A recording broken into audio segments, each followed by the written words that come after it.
శ్రీ శ్రీ శ్రీ భారతీ తీర్థస్వామి వారి యొక్క దివ్యమైనటువంటి సందేశంతో ప్రారంభమై వారి యొక్క అనుగ్రహ ఆశీస్సులతో ప్రారంభమైన ఈ శ్రీరామాయణ యజ్ఞ కార్యక్రమంలో 42 రోజుల పాటు 7 రోజులు ఒక కాండ చప్పున 6 కాండలు 6 ఏళ్ళు 42 రోజులలో పూర్తి చేసి చిట్ట చివర పట్టాభిషేకం వరకు శ్రీరామాయణాన్ని సంపూర్ణంగా ప్రవచనం చేసేటటువంటి భాగ్యం నాకు కలగడం పరమేశ్వరుని యొక్క నిర్హేతుక కృపాకటాక్ష వీక్షణంగా భావన చేస్తున్నాను. శ్రీరామాయణం నిజంగా శ్రీరామాయణమే. ఎందుచేత నేను ఈ మాట అంటున్నానంటే, ఇప్పుడే మీరు పీఠాధిపతుల యొక్క అనుగ్రహ భాషణంలో విన్నారు. వేదవేద్యే పరే పుంసి జాతే దశరథాత్మజే వేద ప్రచేత సాదాసీత్ సాక్షాత్ రామాయణాత్మన అంటారు. అందులో ఎంత గొప్ప మాట అన్నారంటే, వేదవేద్యే పరే పుంసి, వేదము చేత ప్రతిపాదింపబడినవాడు, వేదము చేత తెలియబడేటటువంటి వాడు, వేదము ప్రమాణముగా ధర్మానుష్ఠానము చేసి మానవ జన్మ తరింప చేసుకుని భగవంతుని యొక్క అనుభవాన్ని మనం పొందడానికి వీలైనటువంటి స్థితిని కలిగి ఉన్నవాడైనటువంటి పరమేశ్వరుడు రామచంద్రమూర్తిగా ఈ భూమండలం మీద అవతరించి 11,000 సంవత్సరములు కరచరణాదులతో నడయాడాడు. రాముడు వేదము చేత ప్రతిపాదింపబడినటువంటి పరమేశ్వర స్వరూపం. ఆ భగవంతుడే రాముడిగా వచ్చాడు. భగవంతుణ్ణి ప్రతిపాదించేటటువంటి వేదం వాల్మీకి మహర్షి నోటి వెంట శ్రీరామాయణంగా వచ్చింది. అందుకే శ్రీరామాయణానికి వేదోపబృంహణము అని పేరు. వేదమే రామాయణం. వేదం దేన్ని ప్రతిపాదిస్తుంది? ప్రధానంగా వేదమంతా ధర్మమే ప్రతిపాదన చేస్తుంది. ధర్మం అంటే ఏమిటి? ధ్రియతేవా జనైరితి ధర్మం అని అమరకోశం. ధర్మం అంటే తెలుసుకోవడం ధర్మంలో ఒక భాగం. కేవలం తెలుసుకోవడం ధర్మం కాదు. తెలుసుకున్నాడు, అనుష్ఠించడు, అప్పుడు ధర్మమా అంటే ధర్మం కాదు. మీరు శ్రీరామాయణాన్ని జాగ్రత్తగా పరిశీలన చేస్తే రాముడికి ఎన్ని తెలుసో ఎంత తెలుసో, రావణుడికి అన్ని తెలుసు అంతా తెలుసు. కానీ రాముడి ముందు రావణుడు ఎందుకు నిలబడలేకపోయాడు? ఒక్కటే కారణం, తాను తెలుసుకున్నది తాను విన్నది అనుష్ఠించాడు రామచంద్రమూర్తి. తాను విన్నది తాను తెలుసుకున్నది తన సౌకర్యానికి అనుగుణంగా మార్చుకుని దబాయించి బ్రతికే ప్రయత్నం చేస్తాడు రావణాసురుడు. ధర్మాన్ని మీరు తెలుసుకోవడం ప్రధానం ఎంతో, దాన్ని అనుష్ఠించడం కూడా అంతే అవసరం. అనుష్ఠానానికి పనికిరానటువంటి ధర్మం ఉపయోగం లేనిది అవుతుంది. ఇంట్లో కర్ర ఉంది, వీధిలో కుక్క ఉంది. కుక్క మీ మీద పడడానికి ఉద్యుక్తమవుతున్న సమయంలో మీ ఇంట్లో కర్ర ఉంది కదా అని మీ మీద పడ్డం మానదు. మీ చేతిలో కర్ర ఉంటే కుక్క మీ మీద పడకుండా ఉంటుంది. ధర్మో రక్షతి రక్షితః అన్న మాటకు అర్థం ఏంటంటే, మీరు ధర్మాన్ని అనుష్ఠిస్తే మిమ్మల్ని ధర్మం కాపాడుతుంది. ధర్మం విషయంలో తెలుసుకోవలసినటువంటి అత్యంత ముఖ్యమైన విషయం ఒకటి ఉంటుంది. ధర్మం ఇలా అనుష్ఠిస్తే అలా వెంటనే ఫలితం ఇవ్వాలని ఎక్కడ ఉండదు. ఒకచో అలా ఉండొచ్చు. ధర్మం ఎటువంటిదంటే, పంట పండడం కోసమని చెప్పి వ్యవసాయదారుడు భూమిని దున్నడం మొదలు పెడతాడు. భూమిని దున్నగానే పంట పండుతుందా? భూమిని దున్నిన తరువాత వర్షం పడే వరకు ఎదురు చూడాలి. వర్షం పడితే పంట పండుతుందా? విత్తనాలు వేయాలి. విత్తనాలు వేస్తే పంట పండుతుందా? మొలకలెత్తాలి. మొలకలెత్తినంత మాత్రాన పంట పండుతుందా? దానికి చీడా పీడా పట్టకుండా సస్యరక్షణ చేసుకోవాలి. 6 గాలము శ్రమిస్తే చిట్ట చివర ఆ పంట బాగా చేతికొచ్చి ఫలసాయాన్ని ఇస్తుంది. అప్పుడు కోత కోసి తెచ్చి పొలం గట్టున వేసి బస్తాలకెత్తి ఇంటికి తీసుకెళ్లి దాచుకునే పర్యంతమూ పండిన పంట మీ చేతికి వచ్చింది అని నమ్మకంగా చెప్పడం సాధ్యం కాదు. ధర్మం కూడా అంతే. ఇవాళ మీరు ధర్మం చేశారు అని వెంటనే ఫలితం ఇవ్వదు. అధర్మం కూడా అంతే. మీరు ఇవాళ అధర్మం చేశారు అని వెంటనే ఫలితం ఇవ్వదు. లోకంలో మీరు చూస్తూ ఉంటారు, ఒక్కొక్కడు చాలా పాపాచరణముతో ఉంటాడు. ఈశ్వరుని యందు భక్తి ఉండదు. శాస్త్రం ఏది వద్దందో అది చేస్తూ ఉంటాడు, కానీ సర్వసుఖములను అనుభవిస్తూ ఉంటాడు. మనకేమనిపిస్తుందంటే ఆయన ఈశ్వరుణ్ణి ధిక్కరించాడు కదా, ఆయన ఏం ధర్మం పాటించట్లేదు కదా, ఆయన ఏం వేద ప్రమాణాన్ని అంగీకరించట్లేదు కదా, ఆయన సంతోషంగా సుఖంగా ఉన్నాడు. అన్నీ విని అన్నీ నమ్మి అన్నీ విశ్వసించి వేదమును ప్రమాణముగా స్వీకరించి ధర్మమును అనుష్ఠించినటువంటి నేను కష్టాలు పడుతున్నాను. ఏమిటి ఉపయోగం ఈ ధర్మం పట్టుకుంటే అనిపిస్తుంది. ధర్మం పట్టుకోవడం ఎటువంటిది అంటే పంట పండడం కోసమని పొలం దున్నడం లాంటిది. పొలం దున్ని కష్టపడిన వాడికి పంట ఎప్పటికైనా చేతికొచ్చినట్టే. ధర్మాన్ని అనుష్ఠించిన వాడికి కూడా ధర్మం కాపాడి తీరుతుంది. అధర్మం ఇంటికి అంటుకున్నటువంటి చిన్న మంట లాంటిది. చిన్న మంటే కదా నన్ను ఏం చేస్తుందని పడుకున్న వాడికి చిట్ట చివర ఇల్లంతా ఎలా కాలిపోతుందో, అధర్మంలో మనం ఉన్నామని తెలుసుకుని అధర్మ పథంలోంచి బయటికి వచ్చే ప్రయత్నం చేయకపోతే చిట్ట చివరికి జరిగేటటువంటి పరిణామం కూడా అలాగే ఉంటుంది. కాంచన లంక ఉంది, అంత బలగం ఉంది, అంత గొప్ప సుఖాలు అనుభవించాడు, 10 తలకాయలున్నాయి, గొప్ప తపస్సు ఉంది, ఈశ్వరుడి యొక్క అనుగ్రహాన్ని పొందాడు, పరమేశ్వరుణ్ణి సాకారంగా దర్శనం చేశాడు, పుష్పక విమానం ఎక్కి ప్రపంచమంతా తిరిగాడు. చిట్ట చివరికి ఏమయ్యాడు? అధర్మాన్ని పట్టుకున్నందుకు కడుపున పుట్టినటువంటి బిడ్డల దగ్గర నుండి భార్య చిట్ట చివర ఏడుస్తూ యుద్ధభూమిలోకి వచ్చి నువ్వు అధర్మాన్ని పాటించడం వల్లే ఇటువంటి చావు చచ్చావని మండోదరి గుండెలు బాదుకుని ఏడ్చేటటువంటి స్థితిని రావణుడు పొందాడు. ప్రతి క్షణం ధర్మాన్ని అనుష్ఠించాడు. ఎంత ఓపికగా అనుష్ఠించాడంటే ఎన్ని కష్టాలైనా రాని ఆయనకి కావలసింది మాత్రం ఒక్కటే, ధర్మం. ధర్మమా సుఖమా, ధర్మమా కష్టమా, ధర్మమా ప్రయోజనమా, ధర్మమా అడ్డదారా, ధర్మమా కోరిక తీరడమా, మీరు పక్కన ఏవి పెట్టి చూడండి, శ్రీరామచంద్రమూర్తి జీవితం అంతా ఒకటి, ధర్మమే. వాళ్ళన్నాడు సుగ్రీవుడితో ఎందుకు స్నేహం చేశావు? నాతో స్నేహం చేస్తే రావణాసురుణ్ణి నిగ్రహించి నీ భార్యని వెంటనే ఇప్పిద్దును, ఎందుకు సుగ్రీవుడితో స్నేహం చేశావని అడిగాడు. నాకు కావలసింది ధర్మం. అధర్మాన్ని పాటించేటటువంటి నీతోటి స్నేహం వల్ల నా భార్యని తెచ్చుకోవడం నాకు అక్కర్లేదు, అందుకు నిన్ను నిగ్రహించానన్నాడు. తండ్రి మరణించాడు, చెక్కు చెదరలేదు. భార్యను అపహరించారు, చెక్కు చెదరలేదు. రాజ్యం పోయింది, చెక్కు చెదరలేదు. జటాయువు మరణించాడు, చెక్కు చెదరలేదు. ఇలా కాదన్నయ్య, ఈ మార్గాన్ని విడిచిపెట్టి ఇలా వెళ్ళన్నాడు తోడ పుట్టినటువంటి లక్ష్మణమూర్తి. నాకు వద్దన్నాడు. కన్న తల్లి కౌసల్య అంది, నీ తండ్రి ఇటువంటి దురాత్ముడు కాబట్టి నన్ను కూడా నీతో తీసుకెళ్ళండి. వద్దమ్మా, ధర్మం ప్రధానం అన్నాడు. ఎన్ని పర్యాయాలు ఆయన మాట్లాడితే ధర్మం ధర్మం ధర్మం. అయితే ఇక్కడ మీరు ఒక మాట గమనించవలసి ఉంటుంది. ధర్మం అంటే ఏది ధర్మం? కోటేశ్వరరావు గారు చెప్తే ధర్మం అవుతుందా? లేకపోతే ఎవరో నేను ఇది చెప్తానండి ఇది ధర్మం అంటే అవుతుందా? మనం చెప్తే ధర్మం అవదు, వేదం చెప్తే ధర్మం అవుతుంది. వేదం ఏది చెప్పిందో అది ధర్మం. వేదమునకు వ్యతిరేకముగా చెప్పనటువంటి స్మృతి చెప్పినది ధర్మం. వేదమునకు వ్యతిరేకంగా చెప్పని స్మృతి చెప్పిన మాట పాటించిన వాడిది ధర్మం. ఆ ధర్మం ఎవడు పట్టుకుంటాడో వాడే శ్రీరాముడు. ఆ ధర్మాన్ని ఎవడు పట్టుకుంటాడో వాడు అంతిమంగా పొందేది ఏదంటే విజయమే. 11,000 సంవత్సరములు ఈ భూమండలాన్ని పరిపాలించినటువంటి రామచంద్రమూర్తి పడనటువంటి కష్టం లేదు. ఇన్ని కష్టాలు పడుతున్నా ఆయన ఇతరులకు సుఖాన్ని ఇచ్చాడు, ఇతరులకు ఆనందం ఇచ్చాడు, ఇతరులకు సంతోషం ఇచ్చాడు తప్ప నేనింత కష్టంలో ఉన్నాను మీరు ఎందుకు నవ్వాలని ఆయన ఎన్నడూ అడగలేదు. అందుకే రాముడు యోగి అన్నారు పెద్దలు. యోగి అంటే పైన ఎన్ని కష్టాలైనా రావచ్చు, కానీ లోపల మాత్రం తాను నిర్వికారంగా ఉంటాడు. అందుకే పుట్టినది కూడా నవమి తిథి నాడు పుట్టాడు మహానుభావుడు. 9 అంకెకున్న గొప్పతనం చూడండి. మీరు ఎంత పెట్టి 9ని హెచ్చ వేయండి మళ్ళీ 9గా మారుతూ ఉంటుంది. 9 ఒకట్ల 9, 9 2 18, 8 1 9, 9 3 27, 7 2 9, 9 4 36, 6 3 9, 9 5 45, 5 4 9. ఏం చేసినా మళ్ళీ 9 అవుతూ ఉంటుంది. ఎన్ని కష్టాలు బయట రానివ్వండి, ఎన్ని వైక్లభ్యాలు కలగనివ్వండి, లోపల మాత్రం రాముడు ఎప్పుడు ధర్మాన్నే పట్టుకుని ఉంటాడు. ధర్మాన్ని పట్టుకోవడం అంటే రాముడు రామాయణంలో మాట్లాడింది మీరు గమనించాలి. ఎప్పుడైనా రామాయణం చదవడం, రామాయణం వినడం అంటే ఒక్క పర్యాయం అని మీరు అనుకోకండి.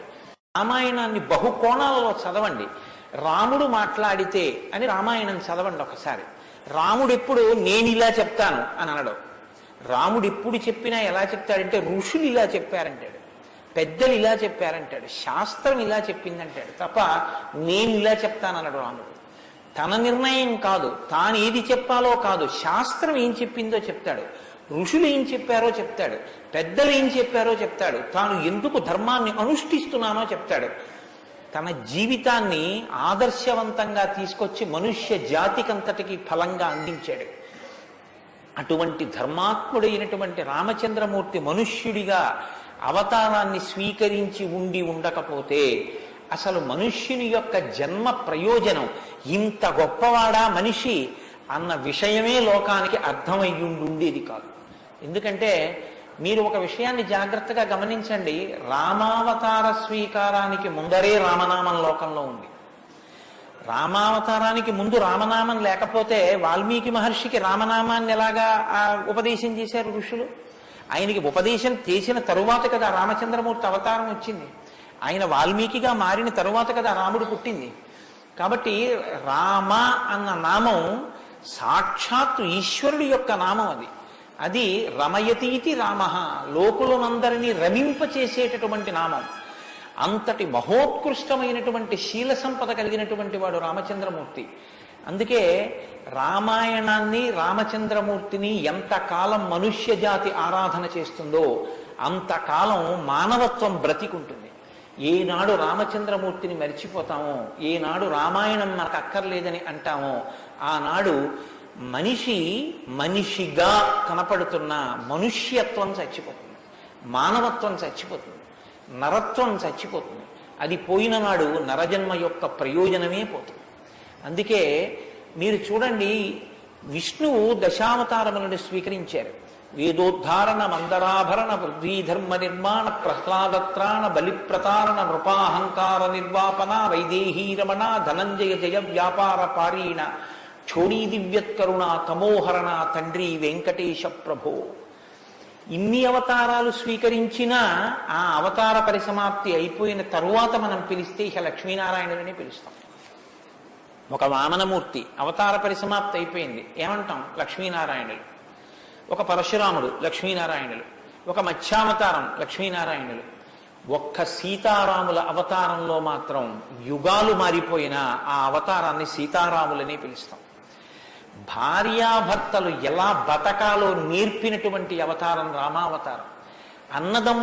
అన్నదమ్ములు ఎలా బతకాలో నేర్పిన అవతారం రామావతారం. తండ్రి కొడుకులు ఎలా బతకాలో నేర్పిన అవతారం రామావతారం. ఒక ఉద్యోగి యజమాని ఎలా బతకాలో నేర్పిన అవతారం రామావతారం. చివరికి ఎంత కష్టం కడుపులో ఉన్న రాజారాముడిగా సింహాసనం మీద కూర్చోవలసి వస్తే ప్రజల్ని కన్నబిడ్డల్లా పరిపాలించగలిగినటువంటి, ధర్మాన్ని నిలబెట్టుకోగలిగినటువంటి, సంపూర్ణత్వాన్ని సంతరించుకున్నటువంటి మనుష్య స్థితిని పొందిన అవతారం రామావతారం. మీకు జీవితంలో అనుష్ఠాన పర్యంతంలో ఎక్కడ ఏ విషయం గురించి అనుమానం వచ్చినా మీకు రామాయణం జీర్ణమైతే మీకు వెంటనే శ్రీరామాయణం జ్ఞాపకానికి వస్తుంది. అప్పుడు రాముడు ఇలా ప్రవర్తించాడు అని మీకు జ్ఞాపకం వస్తుంది. రామాయణం మీకు జీర్ణమైతే మీ భాష తీరు మారిపోతుంది. రామాయణం మీకు జీర్ణమైతే మాట ఎంత గొప్పదో మీకు అర్థమవుతుంది. నేను అందుకే మీకు మనవి చేశాను, రామాయణాన్ని రామాయణంగా చదవకండి అని. రామాయణం జ్యోతిష శాస్త్రం, రామాయణం వాస్తు శాస్త్రం, రామాయణం ధర్మశాస్త్రం, రామాయణం వాక్కు, రామాయణం ధర్మ పరిపాలన, రామాయణం న్యాయం, రామాయణం సామాజిక శాస్త్రం, రామాయణం శకున శాస్త్రం, రామాయణం పర్యావరణం, రామాయణం గురుభక్తి, రామాయణం శిష్యధర్మం. మీ ఇష్టం, ఎలా చదవండి, రామాయణం అలా వస్తుంది. మీకిచ్చినది మట్టి ముద్ద, మీరు దాంతో మూకుడు చేసుకుంటారో, పళ్ళెం చేసుకుంటారో, ప్రమిద చేసుకుంటారో, గిన్నె చేసుకుంటారో, గరిటె చేసుకుంటారో మీ ఇష్టం. రామాయణాన్ని మీరు ఎలా చూడాలనుకుంటే మీకు అలా కనపడుతుంది. శ్రీరామాయణానికి ఉన్న గొప్పతనం ఏమిటంటే వాల్మీకి మహర్షి ఎవ్వరికీ కూడా కితాబులు ఇవ్వరు. రావణాసురుడు దుష్టుడని వాల్మీకి మహర్షి అనరు. వాల్మీకి మహర్షి చెప్పేది ఇలా చేశాడని చెప్తారు. తెల్లవారకట్ట లేచాడు, పరస్త్రీ పట్ల కామంతో మనసు కదిలింది. నీకు నచ్చి నీకు కూడా అలా ఉండాలనుకుంటే నీ ఇష్టం, నీ తల కూడా తెగిపోతుంది. నీవు కూడా పుత్రమిత్ర కళత్రాదులతో భంగపాటు పొందుతావు. రాముడు నిద్రలేస్తూనే నదీ స్నానం చేసి సంధ్యావందనం చేశాడు. నువ్వు రాముడిలా ఉండాలనుకుంటే 7 తరాలు తరిస్తాయి. నీకేది కావాలో నువ్వు నిర్ణయించుకో. రాముడు గొప్పవాడని చెప్పరు, రావణుడు తక్కువవాడని చెప్పరు. నువ్వేది తెలుసుకోవాలో అది నువ్వు తెలుసుకుని అనుష్ఠించాలి. అది శ్రీరామాయణం యొక్క గొప్పతనం. అంత గొప్ప అవతారంలో రాముడు ఎప్పుడు మాట్లాడినా ఋషివాక్కుని సమర్థిస్తాడు, రాముడు ఎప్పుడు మాట్లాడినా వేదవాక్కుని సమర్థిస్తాడు, రాముడు ఎప్పుడు మాట్లాడినా ధర్మాన్ని సమర్థిస్తాడు. ఇది మీరు బాగా జ్ఞాపకం పెట్టుకోవాలి. మనం శ్రీరామాయణం వింటున్నది శృంగగిరి పీఠంలో వింటున్నాం. అదేమిటంటే పీఠ శాఖ కదా అని మీరు అనొచ్చు. ఆత్మావై పుత్రనామాసి, కొడుక్కి తండ్రికి అభేదం.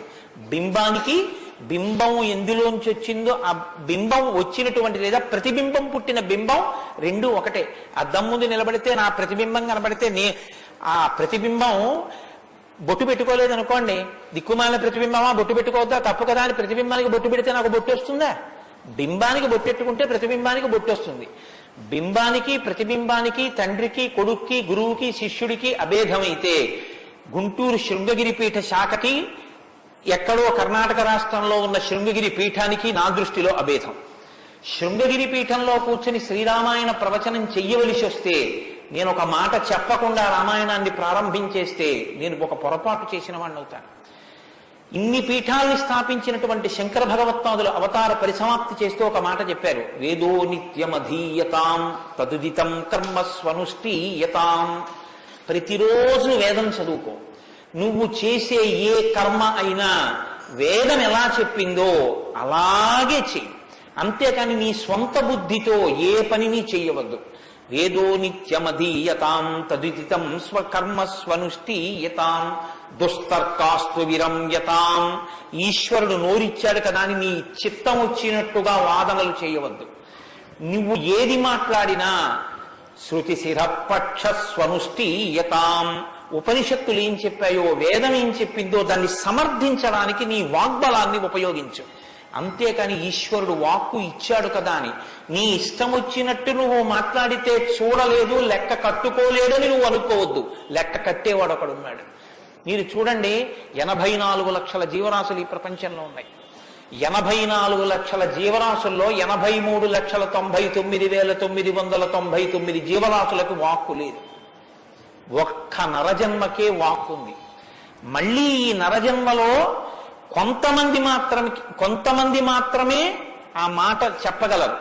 కొంతమంది నరులుగా జన్మించిన నోరు విప్పి రామా అని గట్టిగా అనరా అంటే రామా అని అనలేరు. అది వారి దురదృష్టం. కానీ మనం భగవన్నామమును పలకగలం. భగవన్నామం పలికి తరించగలిగినటువంటి భాగ్యం మనకుంది. హరునకు విభీషణున కద్రిజకున్ తిరుమంత్రరాజమై కరికి నహల్యకున్ ద్రుపద కన్యకు నాత్తి హరించు చుట్టమై బరగిన ఎట్టి నీ పతితపావన నామము నాదు జిహ్వపై నిరంతరము నటింపచేయుమి కదా చరది కరుణాపయోనిధి అని వేడుకున్నాడు గోపరాజు గారు. నాకేం అక్కర్లేదయ్యా స్వామి, నీ నామం నా నాలుక మీద నర్తింపచేయవయ్యా చాలన్నాడు. పవి పుష్పంబగు అగ్ని మంచగు నాకోపావం భూమిస్థలంబగు శత్రుండతిమిత్రుడవు విషము దివ్యాహారమౌనెన్నగా అవనీమండలి లోపలం శివ శివేచ్ఛాభాషణోల్లాసకిన్ శివ నీ నామము సర్వవస్యకరమౌ శ్రీకాళహస్తీశ్వర. నాకు నీ శివనామం నా నాలుక మీద నర్తించాలని కోరుకున్నాడు ధూర్జటి. భగవన్నామం చెప్పుకుంటే చాలని ఆ నామం ఉన్నందుకు వెంపర్లాడారు. అంత్యకాలమునందు ఆయాసమును నిన్ను తలుచునో తలపనో తలతునిపుడి నరసింహ నరసింహ నరసింహ లక్ష్మీ చ దానవంతక కోటి భానుతేజ గోవింద గోవింద గోవింద సర్వేశ పన్నగాధిపశాయి పద్మనాభ అని 2 చేతులిచ్చి నమస్కారం చేసి చిట్ట చివర ప్రాణం పోయేటప్పుడు ఆవేళ యమదూతల అగ్రహంబున వచ్చి ప్రాణముల్ పెకలించి పట్టునప్పుడు కపవాత పైత్యముల్ కప్పగా శ్రమచేత కంపముద్భవమంది కష్టపడుచు నారాయణాయంచు నా జిహ్వతో నిన్ను పిలుతునో శ్రమచేత పిలువలేనో నాటికిపుడి నీ నామస్మరణ చేతు చెవినిడవయ్య భూషణ వికాస శ్రీధర్మపుర నివాస దుష్ట సంహార నరసింహ దురిత దూరాన్ని గుండెలు బాదుకున్నాడు నరసింహశతక కర్త. ఆ భగవన్నామం పలికేటటువంటి భాగ్యం ఉన్న ఏకైక ప్రాణి సృష్టిలో కేవలం మనుష్యుడే. అటువంటి మనుష్యుడికి ఇచ్చినటువంటి అదనపు వరం భగవత్ కథాశ్రవణం. ఈశ్వర కథ వినగలడు. ఆ ఈశ్వర కథ వింటేనే సమస్త సంసార భ్రమణ పరితాపోపశమనం అంటారు శంకర భగవత్పాదులు. గలంతి శంభోత్పచ్చరిత చరిత కిల్బిచరజో దళంతి ధీకుల్యాశ్వరతి పతంతి విజయతాం దిశంతి సంసార భ్రమణ పరితాపోపశమనం వసంతి మచ్చేతో హృదవు విశివానందలహరి అంటారు.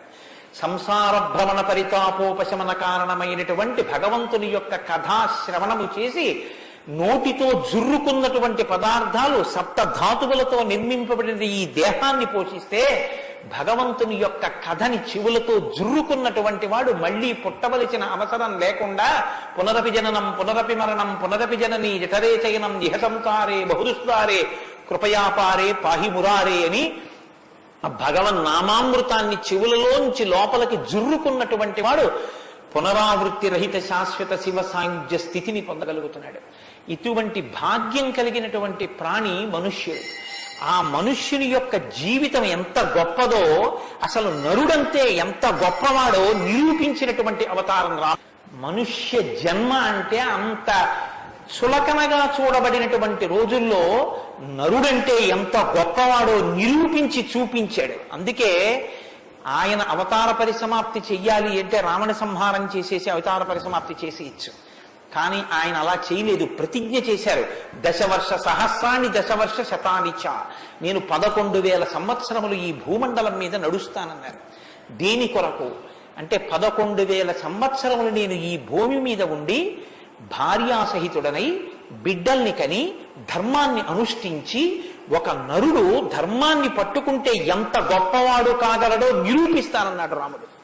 అటువంటి నరుడి కథ అయినటువంటి రామకథ వినకపోతే, రాముడికి కృతజ్ఞతలు ఆవిష్కరించకపోతే, మనసార రామనామం చెప్పకపోతే, రామచంద్రమూర్తికి నమస్కరించకపోతే ఆ జన్మ వృధా అయిపోయినటువంటి జన్మ.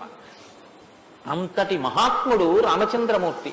కాబట్టి వేదవేద్యే పరే పుంసీ జాతే దశరథాత్మజే వేద ప్రచేతసాదాసీత్ సాక్షాత్ రామాయణాత్మన. వేదము వేదోపబృంహణమై రామకథగా భూలోకంలో వచ్చింది. ఆ వేదము ఈశ్వరుని యొక్క శ్వాస.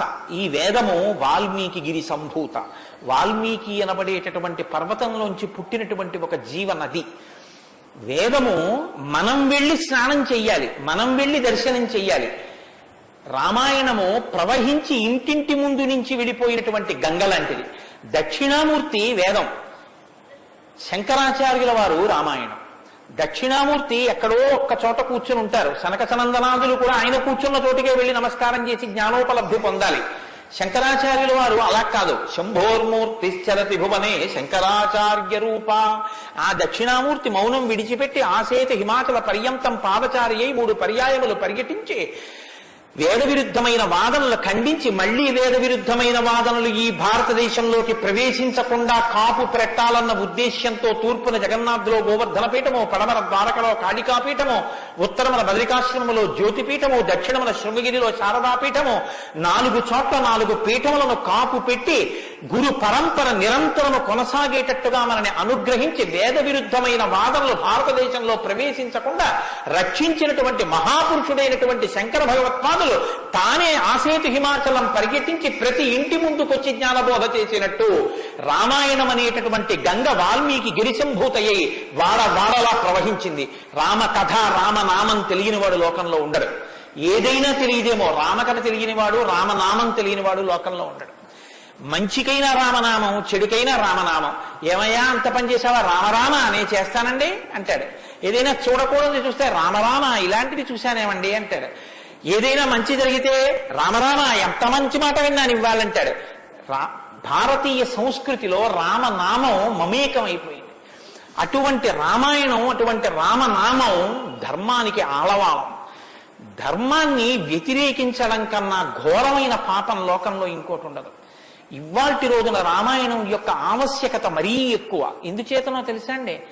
ఒకానొకప్పుడు ధర్మానికి వ్యతిరేకంగా మాట్లాడితేనే చాలా దోషం. అటువంటిది ఇవాళ ఏ స్థితి వచ్చేసిందంటే ధర్మాన్ని ధర్మము అని పేరు పెట్టి వ్యతిరేకంగా మాట్లాడితే బాగుండదని ధర్మానికి ఇంకొక పేరు పెట్టి వ్యతిరేకంగా మాట్లాడే రోజులు వచ్చాయి. ఒకడు ఆవుని చంపేయాలనుకున్నాడు. ఆవుని చంపేయండి అంటే మిగిలిన వాళ్ళు బుద్ధి ఉందా లేదా అంటారు. అందుకని ఆవుని ఇంకొక క్రూర మృగం పేరు పెట్టి పిలిచి చంపేయమన్నాడు వాడు. ఎంత గడుసరితనం చూడండి. ఈ పులిని చంపేయండి అన్నాడు. పులిని చంపేయండి అంటే చూడని వాడు ఏమనుకుంటాడు? పులిని చంపేస్తే తప్పేమిటి, వచ్చి ఓళ్ళ మీద పడిపోతుంది అనుకుంటాడు. అది పావుని చంపేయండి అన్నాడు. విన్నవాడు పావు అనుకున్నాడు, కనదు ఆవు. ఆవుని చూపించి పావుని చంపేయండి అన్నాడు. వాడికి తెలియదా ఇది ఆవు అని? తెలుసు. మరి ఆవుని చంపేయండి అని ఎందుకండవు అంటే, ఆవుని చంపేయండి అంటే ఆవుని చంపడం ఏమిట్రా అంటారని పావుని చంపేయండి అన్నాడు. తెలిసి ధర్మాన్ని ఆచరించకండి అంటే జనం తిరగబడతారని మూఢ విశ్వాసాల జోలికి వెళ్ళకండి అంటున్నాడు. పేరు మార్చారు, కానీ వ్యవస్థని ధర్మానికి దూరం చేస్తున్నారు. ఆ స్థితి నుంచి మనం రక్షింపబడాలంటే మనకున్న ఆధారం ఒక్కటే, శ్రీరామాయణాన్ని వినాలి, శ్రీరామాయణాన్ని బాగా తెలుసుకోవాలి, శ్రీరామాయణాన్ని తరచి తరచి గమనించాలి. రామాయణం మనకి తెలుసున్న రామకథే కదా అనుకోకండి. నేను మీకు యథార్థం మనవి చేస్తున్నాను. మీరు రామాయణాన్ని ఎన్ని మాటలు చదవండి, ఎన్ని మాటలు వినండి, మీకు రామాయణం కొత్త కోణంలో ప్రకాశిస్తుంది, రామాయణం కొత్త కోణంలో భాషిస్తుంది. అంత గొప్ప రామాయణం. సరే, నువ్వు చెప్పేది రామాయణం కదా, రామాయణం గురించి ఎందుకు అంతసేపు చెప్తావు? మేము ఎదర వింటాం కదా రామాయణం, అసలు నువ్వు రామాయణం ప్రారంభం చెయ్యి అని మీరు అంటారు. నాకు తెలుసు. శ్రీరామాయణ ప్రారంభం ఎక్కడ జరిగింది అంటే, తపస్వాధ్యాయ నిరతం తపస్వీ వాగ్విదాం వరం నారదం పరిపప్రచ్చర్ వాల్మీకి మునిపుంగవం అన్నారు. ఒకానొక నాడు వాల్మీకి మహర్షి తన ఆశ్రమంలో ఉన్నారు. నారద మహర్షి వచ్చారు. నారద మహర్షి వస్తే వచ్చిన నారద మహర్షి ఎటువంటి వారో చెప్తున్నారు. మొదట ఏదో నారదుడు వచ్చారు, వాల్మీకి అడిగారు, అది కాదు ఆ శ్లోకం. మీరు ఆ శ్లోకాన్ని చాలా జాగ్రత్తగా గమనించాలి. ఎటువంటి నారదుడు ఎటువంటి వాల్మీకి మహర్షి ఆశ్రమానికి వచ్చారట? తపస్వాధ్యాయ నిరతం తపస్వి వాగ్విదాం వరం నారదం పరిపప్రచ్చర్ వాల్మీకిర్ మునిపుంగవం. ఈ శ్లోకం నేను చెప్పే ముందు మీతో ఒక మాట నేను మనవి చెయ్యాలి. వాల్మీకి మహర్షి ఆశ్రమానికి నారదుడు వచ్చి సంక్షేప రామాయణం చెప్పిన తరువాత కదా రామాయణం ప్రచారంలోకి వచ్చింది. వాల్మీకి మహర్షి ఆశ్రమానికి నారద మహర్షి వచ్చిన తరువాత రామాయణాన్ని ఎవరికి నేర్పారు? ఆయన రచన చేసి మొట్టమొదట ఎవరికి నేర్పి ఉండాలి? ప్రవాహము అంటే ఎవరి ద్వారానో వెళ్ళాలి కదా. అది మొట్టమొదట లోకంలో దాన్ని ప్రచారం ఎవరితో ప్రారంభమైంది? వాల్మీకి రామాయణ రచన చేసి ఎవరికి నేర్పారు? వాల్మీకి రామాయణ రచన చెయ్యగానే నేర్పిన మొట్టమొదటి శిష్యులు లవకుశులు.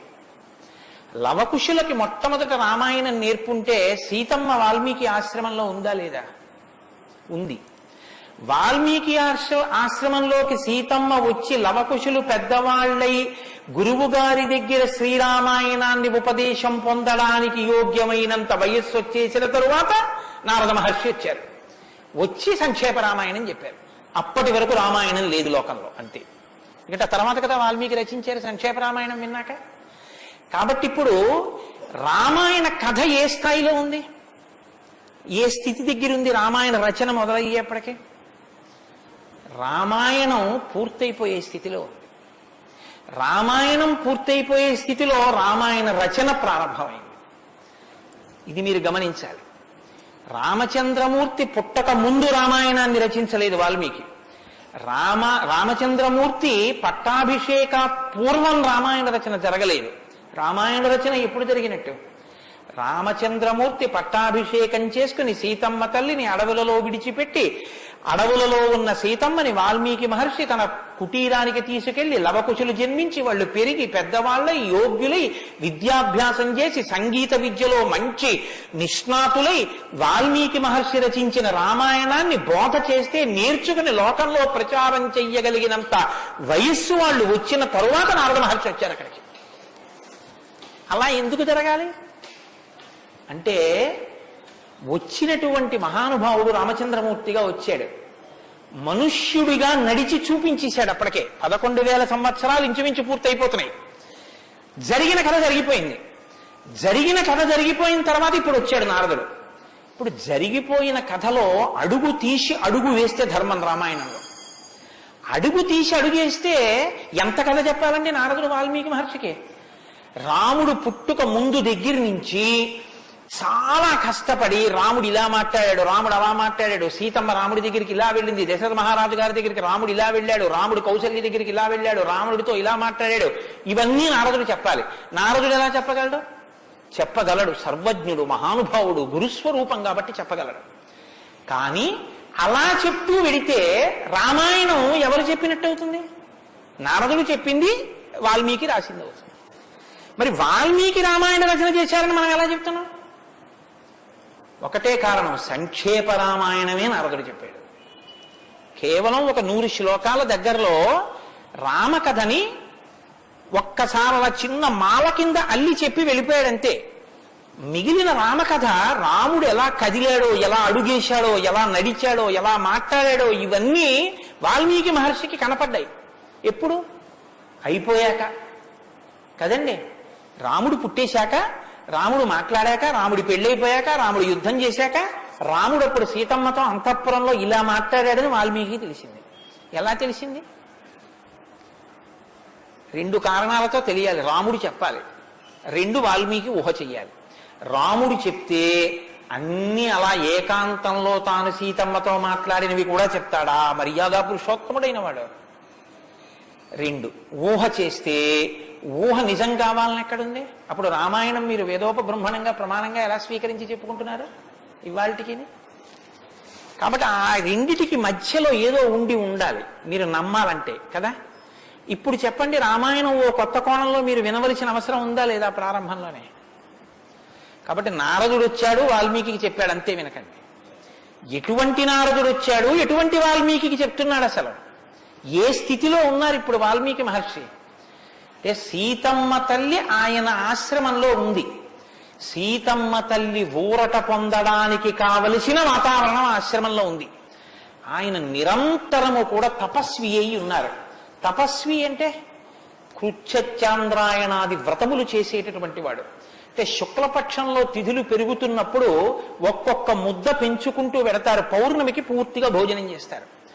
బహుళపక్షంలో ఒక్కొక్క ముద్ద తగ్గిస్తూ అమావాస్య వచ్చేటప్పటికి పూర్ణంగా ఆహారం విడిచిపెట్టేస్తారు.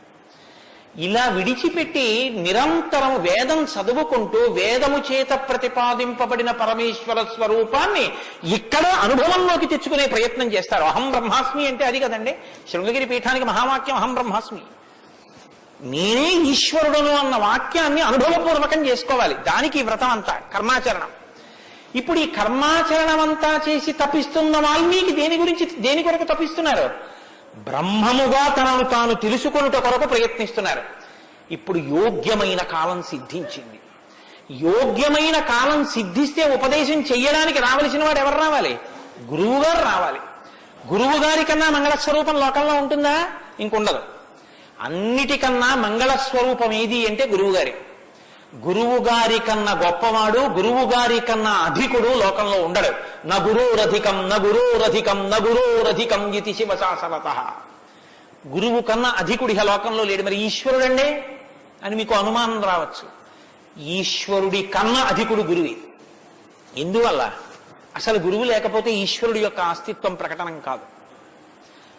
సరికదా. నేను మీకు ఒక మాటలో చెప్పాలంటే, శృంగగిరి పీఠాధిపత్యం వహించిన చంద్రశేఖర భారతీ స్వామి వారి దగ్గరికి ఒక వ్యక్తి వెళ్ళి అన్నాడు, నా దగ్గర 1 కన్నా ఎక్కువ మంత్రాలు ఉపదేశం పొందినవి ఉన్నాయి. నేను ఒక మంత్రానికి ధ్యాన శ్లోకం చేసి మంత్రాన్ని అనుష్ఠిస్తుంటే ఇంకో మంత్రం యొక్క ధ్యాన శ్లోకంలో స్వరూపం కనపడుతోంది, నన్ను ఏం చేయమంటారని అడిగాడు. ఆయన అన్నారు, నీకు ఉపదేశం చేసినటువంటి గురువు గారి పాదాలు నీకు కనపడుతుంటాయా? అయ్యో నాకు చాలా ఇష్టం అండి, మా గురువు గారి పాదాలు నాకు బాగా జ్ఞాపకం. ఏ మంత్రం చేసినా గురువు గారి పాదాలే చూడన్నారు. అలా ఎలా కుదురుతుందండి అన్నాడు ఆయన. ఆ ధ్యాన శ్లోకంలో రూపం కదా చూడాలి. ఏ మంత్రం చేసినా గురువు గారి పాదాలు ఎలా చూస్తాం? ఏ గురుర్ బ్రహ్మ గురుర్ విష్ణు గురుర్దేవో మహేశ్వర. గురువే బ్రహ్మ, గురువే విష్ణువు, గురువే మహేశ్వరుడు. ఇక గురువు గారి పాదాలే ఆ దేవతలన్నీ. కాబట్టి గురువు గారి పాదాలు చూస్తూ నువ్వు ఏ మంత్రం చెప్పినా ఆ మంత్రం సిద్ధిస్తుంది.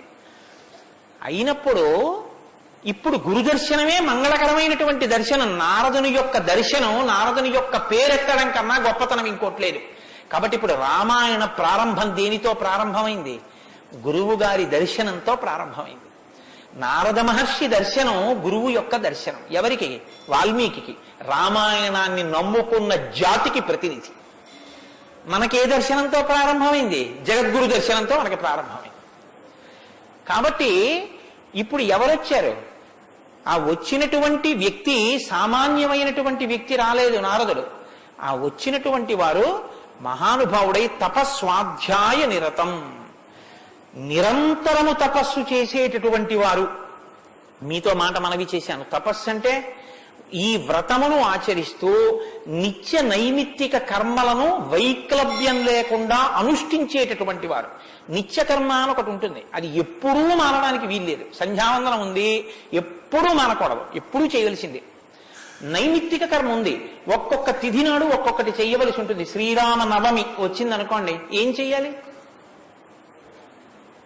శ్రీరామనవమి నాడు ఉదయం నుంచి రాత్రి వరకు శ్రీరామ జయ రామ జయ జయ రామ అన్న 13 అక్షరాల మంత్రాన్ని రాత్రి వరకు చేసి, రాత్రి ప్రదక్షిణం చేసి, ఉపవాసం చేసి, మరునాడు ఉదయం ఎక్కడ మీరు ఈ మంత్రం చేశారో అక్కడికి వచ్చిన తరువాత శ్రీరామ పట్టాభిషేక సర్గ, శ్రీరామావతార సర్గ, ఈ 2 సర్గలు పారాయణ చేయాలి. ఈ 2 పారాయణ చేసి, మన శ్రీరామనవమి నాడు మేము కాకినాడలో అయ్యప్ప స్వామి దేవాలయంలో చేశాం. అవి ఈ 2 సర్గలు పారాయణ చేసి, తదనంతరం ముందు పేదలకి అన్నదానం నారాయణ సేవగా చేసి, తరువాత తాను ఆహారం స్వీకరించాలి. అది శ్రీరామనవమి నాడు చేయవలసినటువంటి విధానం. దీన్ని నైమిత్తిక తిథి ఆచరణము అంటారు. ఒక్కొక్క తిథి ఒక్కొక్కలా చెయ్యాలి. నిత్యకర్మ చేస్తూ, నైమిత్తిక తిథులను చేస్తూ, కృత్యచరాంద్రాయణాది వ్రతములను చేస్తూ, ఎప్పుడూ వేదాన్ని అలా చదువుకుంటూ, వేదము చెప్పినటువంటి హృదయాన్ని, వేదము చెప్పినటువంటి మంత్రములలో ఉన్న సారమును అవగతం చేసుకుని బ్రహ్మమును అనుభవంలోకి తెచ్చుకునేటటువంటి ప్రయత్నం చెయ్యడానికి ఉపకరణంగా ఈ శరీరాన్ని వాడుకుంటున్నవారు. ఎంత తేడా ఉందో మీరు గమనించండి. మనం ఏం చేస్తామంటే, ఈ శరీరాన్ని పోషించి ఈ శరీరము వలన ఎన్ని సుఖములు పొందవచ్చో అన్ని సుఖములను పొందడానికి సాధనంగా దీన్ని వాడతాం. ఇది ఎందుకు అంటే, దీంతో అబ్బో ఎన్ని రుచులు చూస్తాడో, దీనికి ఎన్ని స్పర్శ సుఖాలు ఇస్తాడో, దీంతో ఎన్ని వినకూడనివి వింటాడో, దీంతో ఎన్ని పీల్చకూడనివి పీలుస్తాడో. వాళ్ళేం చేస్తారంటే, దీన్ని సాధనంగా చేసుకుని దీన్ని ఎలా వాడుకోవాలో అలా వాడుకుంటూ దీన్ని అడ్డు పెట్టుకుని, దీని ద్వారా దేన్ని తెలుసుకున్న తర్వాత ఇది పడిపోయినా పర్వాలేదో అది తెలుసుకోవడానికి ఉపకరణంగా దీన్ని వాడుకుంటాడు. ఏమిటో నువ్వు అలా అన్నావు కానీ ఆ మాట ఏం స్పష్టంగా లేదని మీరు అంటారు, నాకు తెలుసు. భగవాన్ రమణుల మాటల్లో చెప్తే మీకు స్పష్టంగా అర్థమవుతుంది. ఇప్పుడు నేను అన్న మాటకి తెలుసుకోవలసినది తెలుసుకునేంత వరకు దీన్ని ఉపకరణంగా వాడుకోవడం అంటే ఏమిటని అడిగారు రమణ మహర్షిని. ఆయన అన్నారు, భోజనం చేశాక విస్తర అవతల పారేయడం. విస్తరని ఏం చేస్తారండి? బాదమాకులు తెచ్చి, చీపురు పుల్లలు తెచ్చి, సన్నగా చీల్చి, ముక్కలు చేసి, అన్నం తినేటప్పుడు ఊడిపోయి అన్నంలో కలిసిపోకుండా జాగ్రత్తగా కుట్టి, ఆకు తెచ్చి వేసుకుని, నీళ్లు జల్లి తుడిచి, పదార్థాలు వేసుకుని, అన్నమంతా తిని ఉత్తరాపోసనం పట్టిన తర్వాత అప్పుడు తీసుకెళ్లి ఆకు మీద పెంటకుప్ప మీద పారేస్తారు. అంతేగాని ఆకు పుట్టింది ఎందుకు అంటే, ఆకు పుట్టింది ఎందుకు అంటే చివరి పెంటకుప్ప మీద పారేయడమేనండి, అది పారేస్తాం అంటారా?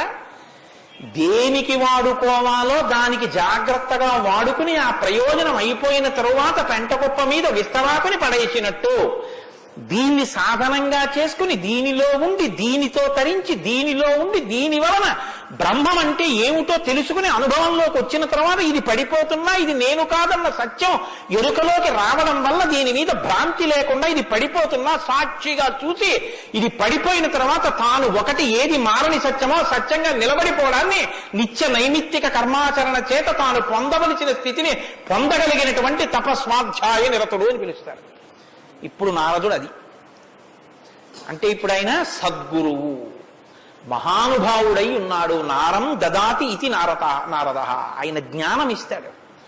కాబట్టి ఇప్పుడు తపస్వాధ్యాయ నిరతం అటువంటి వారు ఎక్కడికి వచ్చారు? వాగ్విదాం వరం. ఆయన ఎటువంటి వాడు? వాగ్విద. వాక్ అంటే వేదం, వాక్ అంటే బ్రహ్మం, విదుడు అంటే తెలుసుకున్నవాడు. విద్దన్న ధాతువులోంచే వేదము అన్న మాట వచ్చింది. ఏది తెలుసుకున్న తర్వాత ఇంకొకటి తెలుసుకోక్కర్లేదో అది వేదం. ఇప్పుడు తెలుసుకోవడం ఒకెత్తు, తెలుసుకున్న దాన్ని అర్థమయ్యేటట్టు చెప్పగలిగిన ప్రజ్ఞ ఒకెత్తు. ఒక ఆయన తెలుసుకున్నాడు కానీ ఆయన చెప్పలేడు, ఆయన చెప్తే అయోమయంగా ఉంటుంది. ఒక ఆయన స్పష్టంగా చెప్పగలడు, తాను అనుభవించాడు, అనుభవించిన దాని వైపుకి మిమ్మల్ని తిప్పగలడు, ఈ ప్రజ్ఞ ఉన్నవాడు. కాబట్టి వాగ్విదాం వరహ, బ్రహ్మమును బాగా తెలుసుకున్న వాళ్ళల్లో శ్రేష్ఠుడైన వాడు తాను తెలుసుకుని శిష్యుల్ని ఉద్ధరించడం కోసం కిందికి దిగొచ్చి మాట్లాడగలిగినటువంటి ప్రజ్ఞ కలిగిన వాడు. ఇటువంటి వాగ్విదాంబరం నారదం. అటువంటి నారదుణ్ణి ఎవరు ప్రశ్నించారు? ఇప్పుడు అడిగినవాడు వాల్మీకి మహర్షి. ఆయనటువంటి వారు తపస్వి, తపస్సు చేస్తున్నవారు. తపస్సు అంటే నేను మీకు ఇందాక చెప్పాను, బ్రహ్మమును తెలుసుకోవాలని తాపత్రయంతో ఉన్నటువంటి వారు, భావన వ్యగ్రతతో ఉన్నవారు.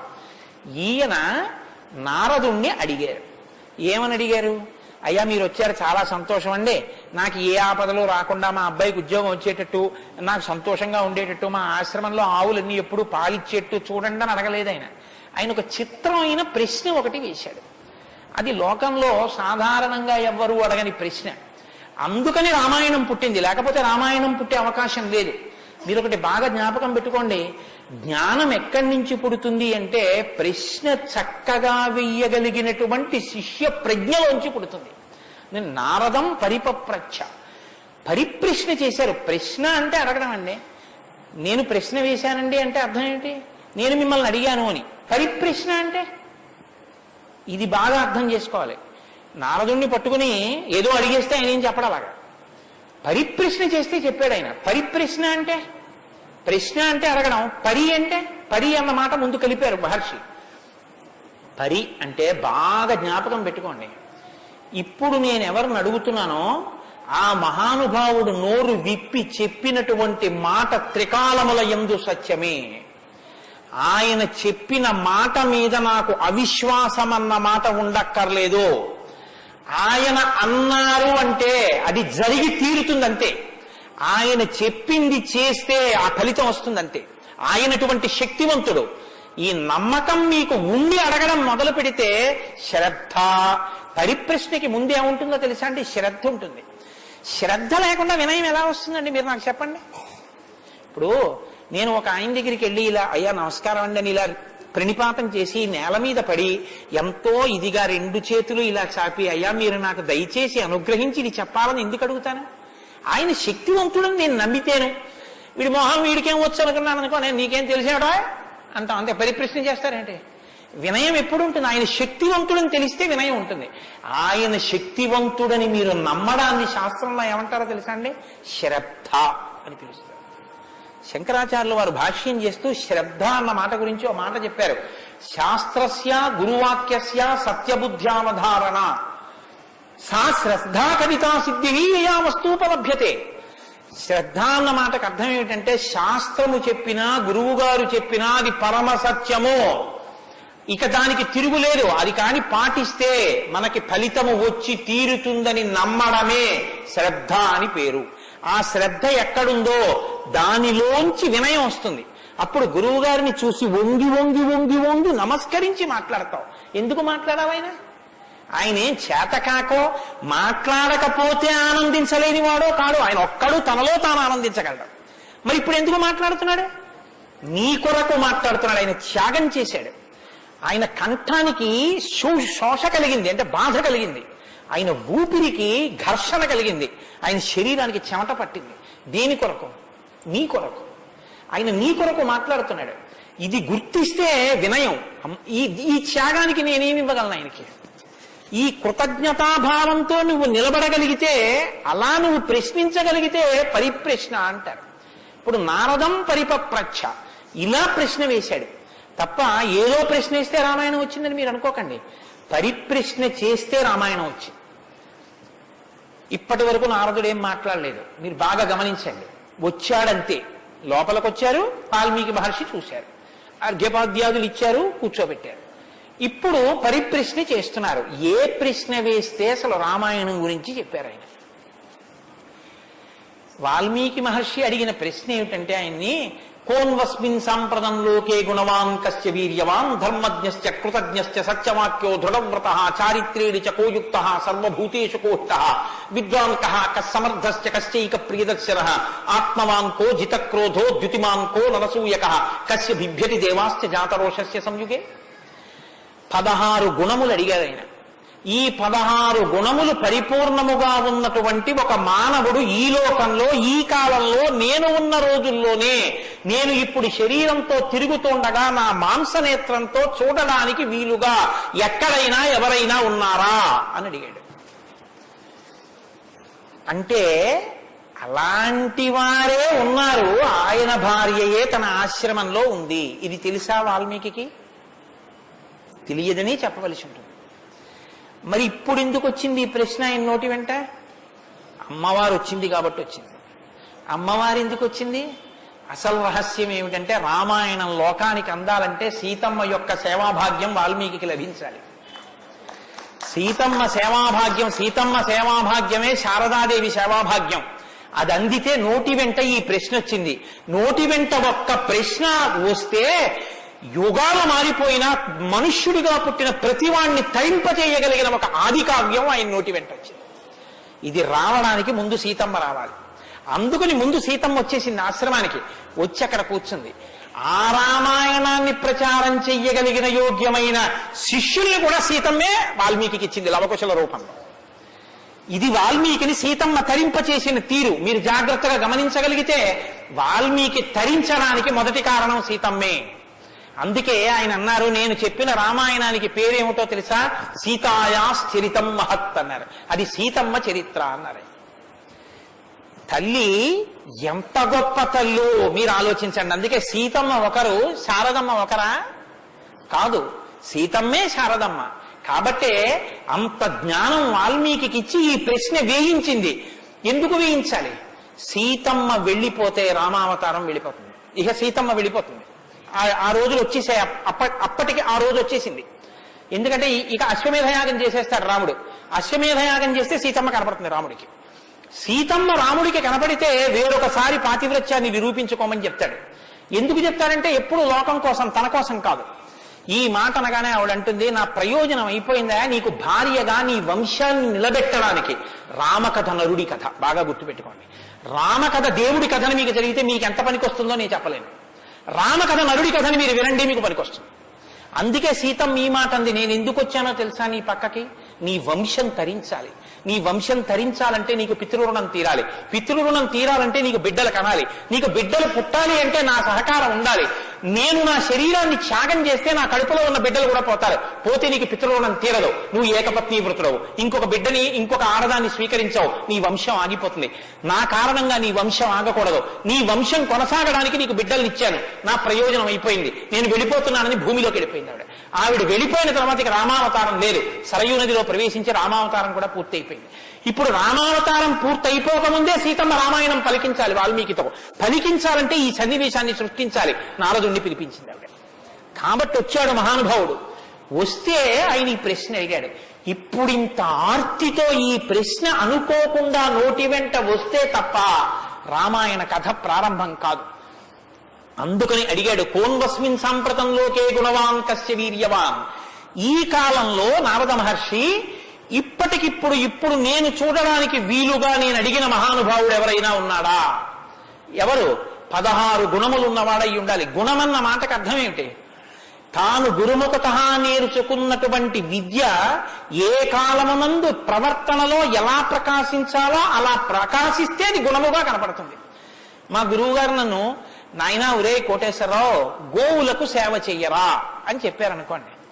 నేను అలా గుళ్ళోకి వెళ్ళిపోతున్నాను. ఓ అరడజన అరటిపళ్ళు పట్టుకుని దేవాలయంలోకి వెడుతున్నాను. ఒక ఆవు నా వంక చూసి ఇలా ఇలా ఇలా ఇలా నోరు చాపింది. నేను ఆ ఆవుని దవడ మీద ఒక్క దెబ్బ కొట్టి గుళ్ళోకి వెళ్ళాను. మా గురువు గారు సంతోషించచ్చా?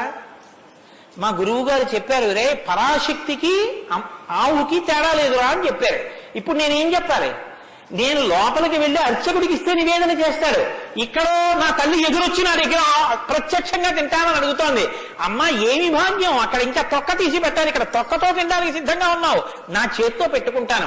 2 చెప్పులు ఇప్పి గభాలో 2 అరటిపళ్ళు నేను పెట్టాలి. పెడితే నేను గురువాక్యాన్ని అనుష్ఠానంలోకి తెచ్చుకున్నవాడిని. ఇప్పుడు గుణముగా ప్రకాశిస్తుంది. కోటేశ్వరరావు గారండే వాళ్ళ గురువు గారు చెప్పింది గుర్తు పెట్టుకుని ఆవుకి 2 అరటిపళ్ళు పెట్టాడు. అదో గుణం. అంటే నేను నా గురించి చెప్పుకుంటున్నాను అనుకోకండి. నేనే అటువంటి పుణ్యకార్యాలు చేసిన వాడిని కాదు మహాప్రభు. ఏదో ఉదాహరణకి చెప్పానంతే. అదే స్వోత్కర్ష కోసం చెప్పిన వాడిని కాదు. కాబట్టి గుణము అంటే విన్నది, చదువుకున్నది, ప్రవర్తనయందు ఆ సందర్భంలో ప్రకటనమైతే, ప్రకాశిస్తే గుణం అవుతుంది. అలా ఉన్నాయా ఎవరికైనా? అలా ఉన్నవాడు ఉన్నాడా? గురువుగారి దగ్గర నేర్చుకున్నవి అనుష్ఠానంలోకి వచ్చేటప్పటికి గురువు ఏం చెప్పారో అలా ప్రవర్తించిన వాడు ఉన్నాడా? మీరు ఇలా వినండి రామాయణాన్ని ఇంక తర్వాత. కోన్వస్మిన్ సంప్రదంలోకే ఎప్పుడో కాదు వామనమూర్తి ఉన్నారు, నరసింహావతారం ఉందని చెప్పకు. ఇప్పుడున్నాడా? ఇది వాల్మీకి ప్రశ్న. కోన్వస్మిన్ సంప్రదంవాన్ కస్య వీర్యవాన్. వీర్యవాన్ అంటే వీర్యవంతుడున్నాడా? వీర్యవంతుడంటే ఎటువంటి యుద్ధం వచ్చినా చెక్కు చెదరకుండా తానుగా నిలబడి తనలో ఏ మార్పు లేకుండా బయట మార్పు తేగలిగిన వాడు, ఎంతమందినైనా పడగొట్టగలిగిన వాడు, అటువంటి వాడు ఉన్నాడా? ఉంటే వీర్యవాన్. కోన్వస్మిన్ సంప్రదంలోకే గుణవాన్ కస్య వీర్యవాన్ ధర్మజ్ఞశ్చ. ధర్మం తెలుసుకున్నవాడు ఉన్నాడా? ధర్మం తెలియడం అంటే మీరు బాగా గుర్తుపెట్టుకోండి, ధర్మం తెలియడం అంటే ఏమిటో తెలుసా అండి? అధర్మం కూడా తెలియడం. ధర్మమే తెలిస్తే పూర్ణత్వం కాదు. ధర్మం తెలియడం అంటే అధర్మం కూడా తెలియడం. ఏది చెయ్యాలో తెలియడం అంటే ఏది చెయ్యకూడదో కూడా తెలియడం. మీరు కొంచెం ఆలోచించండి. నేను మాట అనేసి వదిలేస్తాను, ఇప్పుడు మీరు జవాబు చెప్పక్కర్లేదు. చెయ్యమన్నది చెయ్యడం తేలిక, చెయ్యొద్దన్నది వదిలేయడం తేలిక. చెయ్యొద్దన్నది వదిలేయడమే చాలా కష్టం. మీరు చూడండి, నేను మంత్రం ఇస్తాను 11 మార్లు చెయ్యండి రోజు, ఒక్క మాట కూడా మీకు కోతి గుర్తు రాకూడదన్నాను అనుకోండి, అలా చేయగలరా? ఇది వద్దు అని ఏదంటామో అదే చేయబుద్ధి చేస్తుంది. దేవుడికి 2 అగరత్తులు పెట్టు అన్నాను అనుకోండి, భయానికో భక్తికో 2 అగరత్తులు వెలిగించేయడం తేలిక. వద్దన్నది చేయకుండా ఉన్నవాడు ప్రజ్ఞావంతుడు. వద్దన్నది చేయకుండా ఉండాలంటే అధర్మం తెలియాలి కదండి. అధర్మం తెలియడం, ధర్మం తెలియడం, ధర్మం పాటించడం, అధర్మం విడిచిపెట్టడం, అధర్మం చేసిన వాడిని కూడా ఉండకుండా చేయడం, ఎందుకంటే వాడి వల్ల ధర్మం వ్యాప్తి చెందకుండా. ఇది ధర్మం తెలియడం. కాబట్టి ధర్మజ్ఞశ్చ కృతజ్ఞశ్చ. కృతజ్ఞశ్చ అంటే ఎవరో తనకు ఒక ఉపకారం చేశాడు, వాడు అదృష్టం అండి నన్ను సేవించుకున్నాడు అండం కాదు. ఎంత మహానుభావుడండి, నిజంగా నాకు ఎంత ఉపకారం చేశారండి, ఎంత ఉపకారం చేశారండి అని తలుచుకు పొంగిపోగలిగినటువంటి మనసు ఉండడం. అసలు మనుష్య జన్మకు ఉండవలసిన ప్రధాన లక్షణం అదేనండి. కృతజ్ఞో నాస్తి నిష్కృతి. కృతజ్ఞత లేని వాడికి నిష్కృతి లేదు. అటువంటి కృతజ్ఞత ఉన్నవాడు ఉన్నాడా లోకంలో ఎవరైనా? ధర్మజ్ఞశ్చ కృతజ్ఞశ్చ సత్యవాక్యో. ఎప్పుడూ సత్యమే మాట్లాడాలి, మిన్ను విరిగి మీద పడిపోని నేను సత్యమే చెప్తాను అని వ్రతం పట్టినవాడు ఎవరైనా ఉన్నాడా? సత్యవాక్యో దృఢవ్రత. ఒక పని మొదలు పెడితే అనుకున్నాం కాదండి అది అలా అవుతుందా అందుకని వదిలేశాను లేండి ఇప్పుడు మార్చేశాను సంకల్పం అనకుండా తాను ఒక్కసారి నోటి వెంట ఇది చేస్తానని అంటే పిడుగులు పడిపోయినా ఆ పని చెయ్యగలిగినటువంటి వాడు, దాన్ని విడిచిపెట్టనటువంటి వాడు, అటువంటి పూనిక ఉన్నవాడు ఉన్నాడా? దృఢవ్రత. కాబట్టి కోన్వస్మిన్ సంప్రదంలోకే గుణవాన్ కస్య వీర్యవాన్ ధర్మజ్ఞశ్చ కృతజ్ఞశ్చ సత్యవాక్యో దృఢవ్రత చారిత్రేణ చకోయుక్తః. ఆయన ప్రవర్తనని చూస్తే ఇంకా మీరు వేదం చదవక్కర్లేదు. వేదం చదవక్కర్లేదంటే చదవద్దని కాదు నా ఉద్దేశం. ఆయన ప్రవర్తన చూస్తే ఆయన ఏది చేశారో అదే వేదం చెప్పింది అని గుర్తు. అటువంటి ప్రవర్తన ఉన్నవాడు ఉన్నాడా? పడుకున్నా, లేచినా, మాట్లాడినా, కూర్చున్నా, నించున్నా, నడిచినా, ఏం చేస్తున్నా ధర్మానికి అనుగుణంగా ప్రవర్తించగలిగినటువంటి, నడవడిగలిగినటువంటి వాడు లోకంలో ఉన్నాడా? చారిత్రేణ చకోయుక్త సర్వభూతేషు కోహిత. ఇంత బలపరాక్రమాలు ఉండి కూడా సమస్త భూతముల పట్ల దయ కలిగిన వాడు లోకంలో ఉన్నాడా? గుండెల నిండా అంత కారుణ్యం ఉన్నవాడు ఉన్నాడా? సర్వభూతేషు కోహిత విద్వాంకః. తెలుసుకోవలసినవన్నీ సమస్తము తెలుసుకున్నటువంటి విజ్ఞాని ఉన్నాడా? అటువంటి విద్వాంసుడు ఉన్నాడా? విద్వాంకః కస్సమర్థశ్చ. ఎటువంటి పనైనా సరే వీరు చెయ్యలేరు అనొచ్చేమో కానీ ఆయన ఇది చెయ్యలేరని చెప్పడానికి ఒక పని లేకుండా ఏ పనులైనా చెయ్యగలిగిన వాడు ఉన్నాడా? కస్సమర్థశ్చ కశ్చైక ప్రియదర్శన. ఎప్పుడు మీరు చూసినా చూడాలనిపించేట్టుగా ఉండేవాడు ఉన్నాడా? ఆయన యుద్ధం చేస్తుంటే వింటినారి లాగుతున్నాడు అందం. ఆయన అడవిలో నడుస్తున్నాడు అందం. ఆయన కిరీటం పెట్టుకున్నాడు అందం. ఆయన పాదపీఠం మీద పాదం పెట్టాడు అందం. ఆయన జిన్నెడు పాలు పోసుకుని జటాజూటం కట్టుకున్నాడు అందం. ఆయన ఏమీ లేదు, నారచీర కట్టుకుని కోదండం పట్టుకున్నాడు అందం. ఆయనకి కోపం వచ్చి కన్నులు ఎర్రబారాయి అందం. ఆయన బాలరాముడిగా పిలక పెట్టుకుని వెడుతున్నాడు అందం. సీతమ్మతో మాట్లాడుతున్నాడు అందం, నిద్రపోతున్నాడు అందం, అసలు ఏది చూసినా అందం. అబ్బా ఇప్పుడు అంత బాగుంటాడండి, ఆ తర్వాత బాగుంటాడండి, కొంచెం అలంకారం చేసుకుంటాడు బాగుంటుంది అనడానికి ఏమైనా ఉంటుందా? ఎప్పుడు నువ్వు చూసినా అలాగే చూడాలనిపించేటట్టుగా ఉండేవాడు ఎవరైనా ఉన్నాడా? కశ్చైక ప్రియదర్శన ఎంత పెద్ద మాట అండి. నిద్రపోతుంటే చూసావు, ఆ నిద్రపోతుంటే చూడాలండి ఆయన సౌందర్యం, ఆ మాట ఎవరికన్నా ఉంటుందండి లోకంలో? ఏమన్నా ఆయన నిద్రపోతుంటే ఎంత బాగుంటాడండి అంటారా? ఏమన్నా ఆయన నిద్ర లేచి ఒళ్ళు విరుచుకుంటుంటే చూడాలండి ఆయన అందం ఎవరికైనా ఉందా? ఆయన యుద్ధం చేస్తుంటే చూడాలండి అందం ఎవరికైనా ఉంటుందా? ఎంతటి అందగాడు రామో! ఆయన పుంసామోహన రూపాయ పుణ్య శ్లోకాయ మంగళం. ఆడవాళ్ళు మోహించడం కాదు, పురుషులు మోహించారు ఆయన్ని. అంతటి అందగాడు. కొన్ని కోట్ల మంది కంఠాలు కోసేశాడంతే రామావతారంలో, నెత్తుటిని ఏర్లు పారించాడు. అయినా అందం. ఈ భుజాలు అందం, గడ్డం అందం, చెక్కిళ్ళు అందం, ఆ ఆజానబాహు వరవింద దళాయతాక్షం, ఆ కళ్ళందం, ఆ కనుబొమలందం, ఆ ముక్కందం, ఆ మూచందం, ఆ గడ్డం అందం, ఆ కంఠం అందం, అన్నీ అందం. అందమే రాముడు, రాముడే అందం, రాముడే అభిరాముడు. అటువంటి వాడు ఉన్నాడా? కశ్చైక ప్రియదర్శన ఆత్మవాంకో, గొప్ప ధైర్యవంతుడు ఉన్నాడు ఆ లోకంలో. ధైర్యవంతుడు అంటే మీరు బాగా జ్ఞాపకం పెట్టుకోండి, ధైర్యవంతుడు అన్న మాటకు అర్థం ఏంటో తెలుసా అండి? భయం లేనివాడు అని కాదు. ధైర్యము అన్న మాటకి ఇంకో అర్థం కూడా ఉంది. ధైర్యము అంటే తాను ఏ పని మీద బయలుదేరాడో ఆ పనికి అనుగుణమైనటువంటి సంభారములను మాత్రమే దగ్గరుంచుకుని ఆ పని మీద మాత్రమే దృష్టి పెట్టి ఆ పనిని పాడు చేసేటటువంటి ఏ ఇతర ఆకర్షణీయమైనటువంటి వ్యవహారమైన త్రోసి రాజని విడిచిపెట్టగలిగినటువంటి పూనిక ఉన్నవాడు ఉన్నాడా? నేను ఏకపత్ని వ్రతం చేస్తానన్నాడు, భార్యని రావణాసురుడు ఎత్తుకుపోయాడు, చాలా మంది వచ్చి మీద పడ్డారు. మా నాన్నగారు దక్షిణ నాయకుడు, మా వంశంలో చాలా మంది దక్షిణ నాయకులు, మా ఆవిడ దగ్గర లేదు కదండి అని ఏమైనా పొరపాటు పడ్డాడా? తాను ఏది అన్నారో రామో దీర్ణాభిభాషతే, 2 మాటలు నాకు రావమ్మా అన్నాడు అంతే. లోకంలో అవతార పరిసమాప్తి వరకు అంతే. అలా ఉండగలిగిన వాడు ఉన్నాడా? ఆత్మవాంకో జితక్రోధో, కోపాన్ని గెలిచిన వాడు ఉన్నాడా? కోపాన్ని గెలవడం ఏమిటండి? అది ఏమైనా ఎదురుగుండా వచ్చి నిలబడుతుందా క్రోధం? ఎలా గెలుస్తారు అంటే క్రోధం ఎక్కడి నుంచి వస్తుందో మూలస్థానాన్ని గుర్తెరగడం, వికార కారణాన్ని తెలుసుకోవడమే క్రోధాన్ని గెలవడం. అంటే మీరు చూడండి, నాకండి ఎంత కోపం వచ్చేసిందో అంటాడు. ఎంత కోపం వచ్చేసిందో ఎక్కడి నుంచి వచ్చింది? ఇక్కడి నుంచే రావాలి కోపం. ఇక్కడి నుంచి రావడానికి అనువైన అవకాశం, వాతావరణం నువ్వు ఇస్తే రావడానికి సిద్ధంగా ఉంటుంది. మంట పుట్టడానికి సిద్ధంగా ఉన్నట్టు ఉంటుంది అది.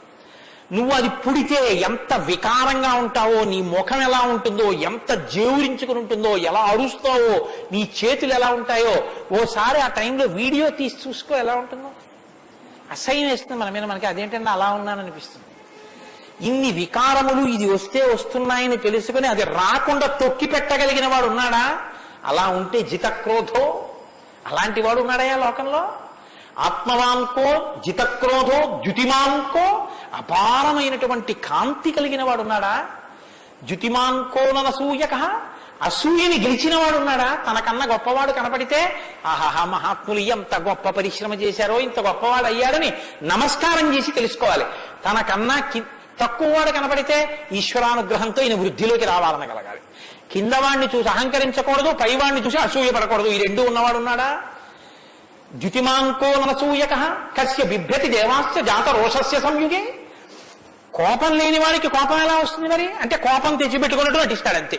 ఎందుకు నటించాలి అంటే ఏదో పని చక్కబెట్టాలంటే కోపం వచ్చినట్టు ఒకసారి ఇలా అంటాడు. అనేటప్పటికి అమ్మ బాబు ఆయన కోపం వచ్చిందంటే హడిలిపోయి అందరూ జాగ్రత్తగా ఉంటారు. ఎవరికి కోపం వచ్చిందని అనిపిస్తే 33 కోట్ల మంది దేవతలు కూడా ఉనికిపోతారో అలా కోపాన్ని తెచ్చి పెట్టుకునేవాడే తప్ప అసలు కోపం రావడం అన్నది లేనివాడు ఒకరిలో ఉన్నాడా? అలాంటి వాడు ఎవడైనా ఉంటే ఎప్పుడో ఉన్నాడని చెప్పద్దు, ఇప్పుడు ఉన్నాడా? నేను చూడ్డానికి వీలుగా ఉన్నాడా? ఈ కాలంలో ఉన్నాడా? ఉంటే అటువంటి వాడి గురించి నాకు చెప్పు, నాకు వినాలని ఉందన్నాడు. ఇప్పుడు వస్తోంది రామాయణం. ఇప్పుడు చెప్పాలి నారదుడు ఎవరో తెలుసా? ఆయన రాముడే. ఆయన ఇల్లాలే నీ దగ్గరుంది, ఆయన బిడ్డలే నీ దగ్గర ఉన్నారు. వాల్మీకి మహర్షి ఆయనే అయోధ్యాధిపతి, ఆయనే రామచంద్ర ప్రభువు అని చెప్తే వాల్మీకి పొంగిపోవాలి కదండి. రామాయణ ఆవిర్భావం జరుగుతోందన్నమాట. ఇవాళ రామాయణం పుడుతోంది. ఆ సన్నివేశంలో ఉన్నాం మనం. ఇప్పుడు ఈ మాటలు అడిగారు. అడిగితే వాల్మీకి మహర్షి చాలా చమత్కారమైనటువంటి జవాబు ఒకటి చెప్పారు. ఆయన అన్నారు, బహవో దుర్లభాశ్చైవ ఏత్తయా కీర్తితా గుణాః మునే వక్షామ్యహం బుద్ధ్వా తేర్యుక్త శ్రూయతాన్నరః. చాలా క్లిష్టమైనటువంటి ప్రశ్న ఒకటి అడిగావు. సాధారణంగా లోకంలో మానవుల్లో నువ్వు అడిగినటువంటి 16 గుణములు ఒక వ్యక్తి యందు ప్రకాశించేటటువంటి వాడు ఉండడు. కాబట్టి ఇప్పుడు ఎవరై ఉండాలి? నరోత్తముడై ఉండాలి, సాక్షాత్ శ్రీ మహావిష్ణువు అయి ఉండాలి. అటువంటి వాడే కాని నరుడిగానే ఉన్నాడు. ఇప్పుడు ఆయన విష్ణు అంటే ఆయనే అంగీకరించాడు. ఆయన నేను నరుణ్ణి అంటాడు, నేను దాశరథిని అంటాడు, నేను దశరథ మహారాజు కొడుకునయ్యా అంటాడు. నరుడిగా ఈ లోకంలో తిరుగుతున్నవాడు ఉన్నాడు. అటువంటి వాడి గురించి చెప్తాను, జాగ్రత్తగా వినన్నాడు. ఇది సంక్షేప రామాయణం. 100 శ్లోకాలతో ఇక్కడ ప్రతిరోజు సంక్షేప రామాయణం జరుగుతోంది అని అన్నారే. సంక్షేప రామాయణాన్ని పెద్దలు సంప్రదాయంలో ఏమని పిలుస్తారో తెలుసా అండి? మాలామంత్రము అని పిలుస్తారు. ఎందుకంటే శారదా తిలకము అని మంత్రాల గురించి చెప్పేటటువంటిది, బీజాక్షరాల గురించి చెప్పే విషయం ఒకటి ఉంది. అందులో 10 అక్షరాలు మంత్రంలో దాటిపోతే దాన్ని మాలామంత్రములని పిలుస్తారు.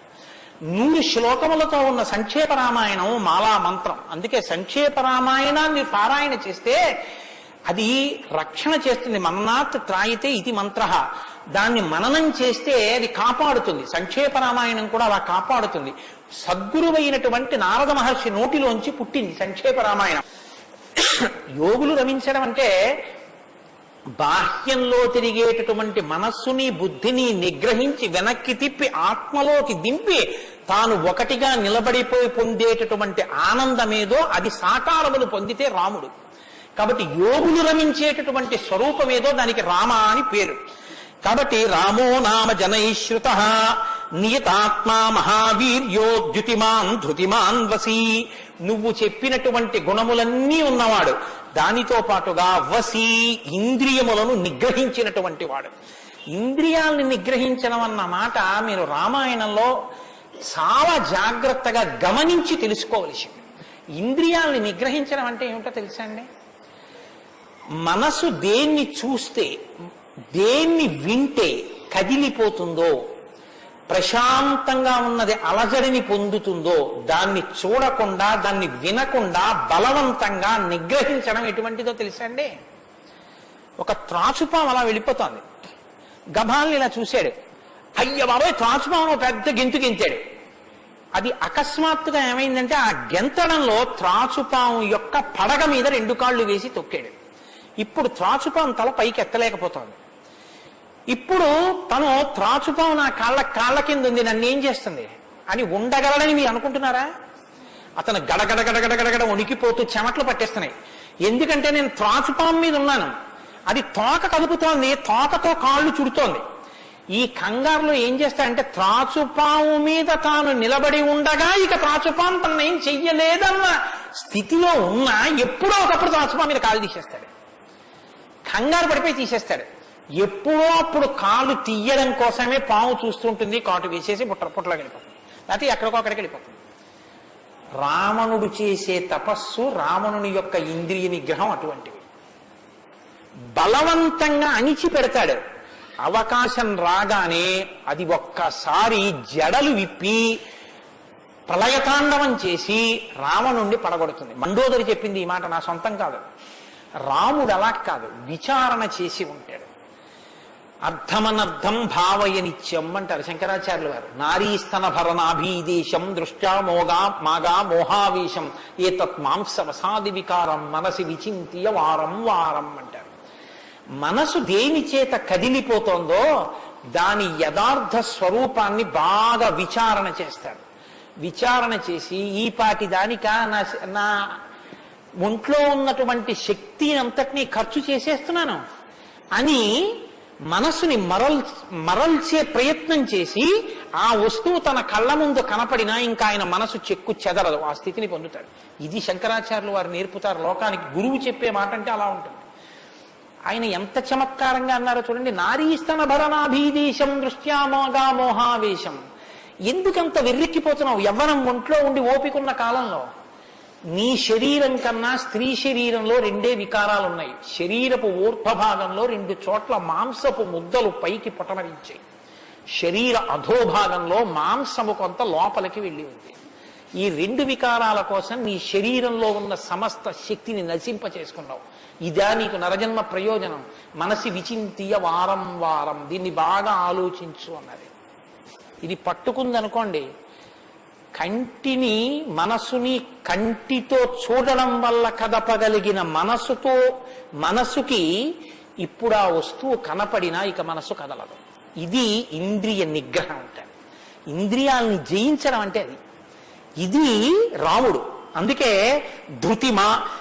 ధృతిమాన్ వసి, అపారమైన శక్తితో ఉంటాడు, సంకల్ప శక్తితో ఉంటాడు, ఇంద్రియములను జయించిన వాడై ఉంటాడు. బుద్ధిమాన్ నీతిమాన్ వాగ్మి శ్రీమాన్ శత్రునిబర్హణ విపులాంసో మహాబాహు కంబుగ్రీవో మహాహను. నిజంగా శ్రీరామాయణాన్ని ప్రతి శ్లోకం ప్రతి మాట వ్యాఖ్యానం చేస్తే 42 రోజులు ఏమిటండి? నేను రిటైర్ అయిపోయే వరకు చెప్పినా శ్రీరామాయణం అయ్యేదేం కాదు. కానీ ఏదో 42 రోజుల్లో పూర్తి చేశాను అనిపించుకోవడం అంతే.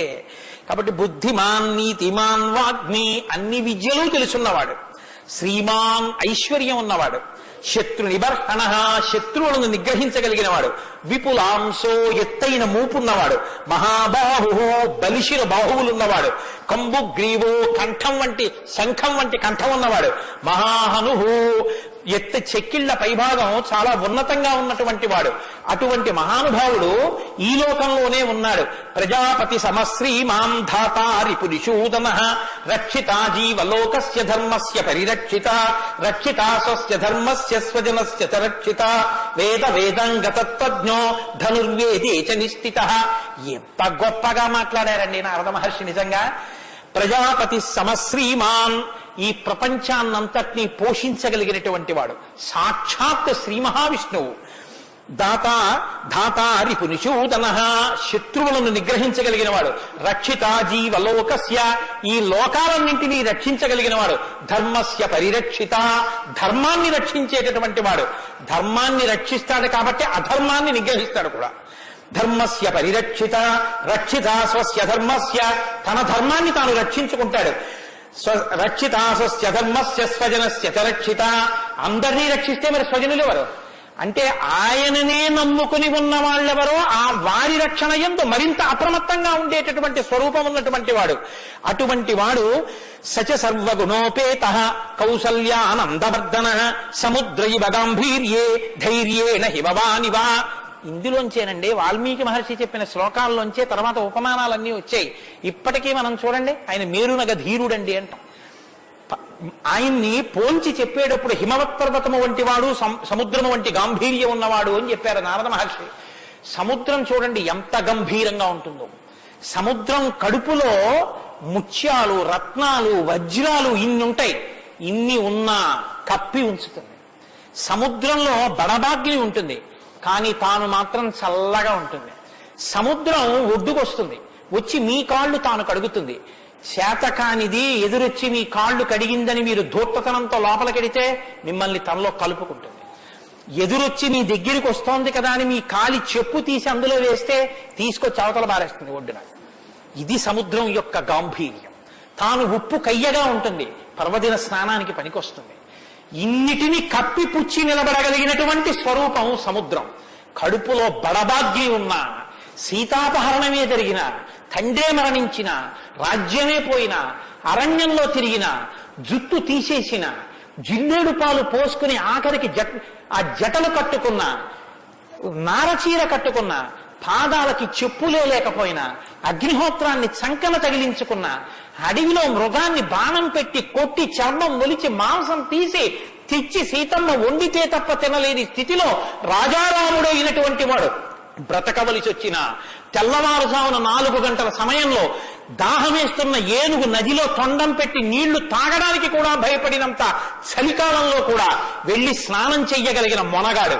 ఇన్ని కష్టాలు కడుపులో పెట్టుకుని కూడా పైకి చెక్కు చెదరకుండా ఉండగలిగినటువంటి గంభీరమూర్తి ఆయన యా రాముడంటే అన్నాడు నారదుడు. కాబట్టి సముద్రైవ గాంభీర్యే ధైర్యేణ హిమవానివా, ధైర్యంలో హిమవత్ పర్వతం వంటి వాడు. పర్వతాన్ని చూడండి, వర్షధారల చేత కొట్టబడుతుంది, పిడుగులు పడిపోతాయి.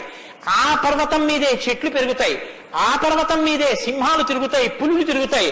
ఆ సముద్రానికి కన్నాలు పెట్టి పావులు పడుకుంటాయి. చిట్టెలుకలు కన్నాలు చేసి ఆ పర్వత పాదాల మీద తిరుగుతూ ఉంటాయి.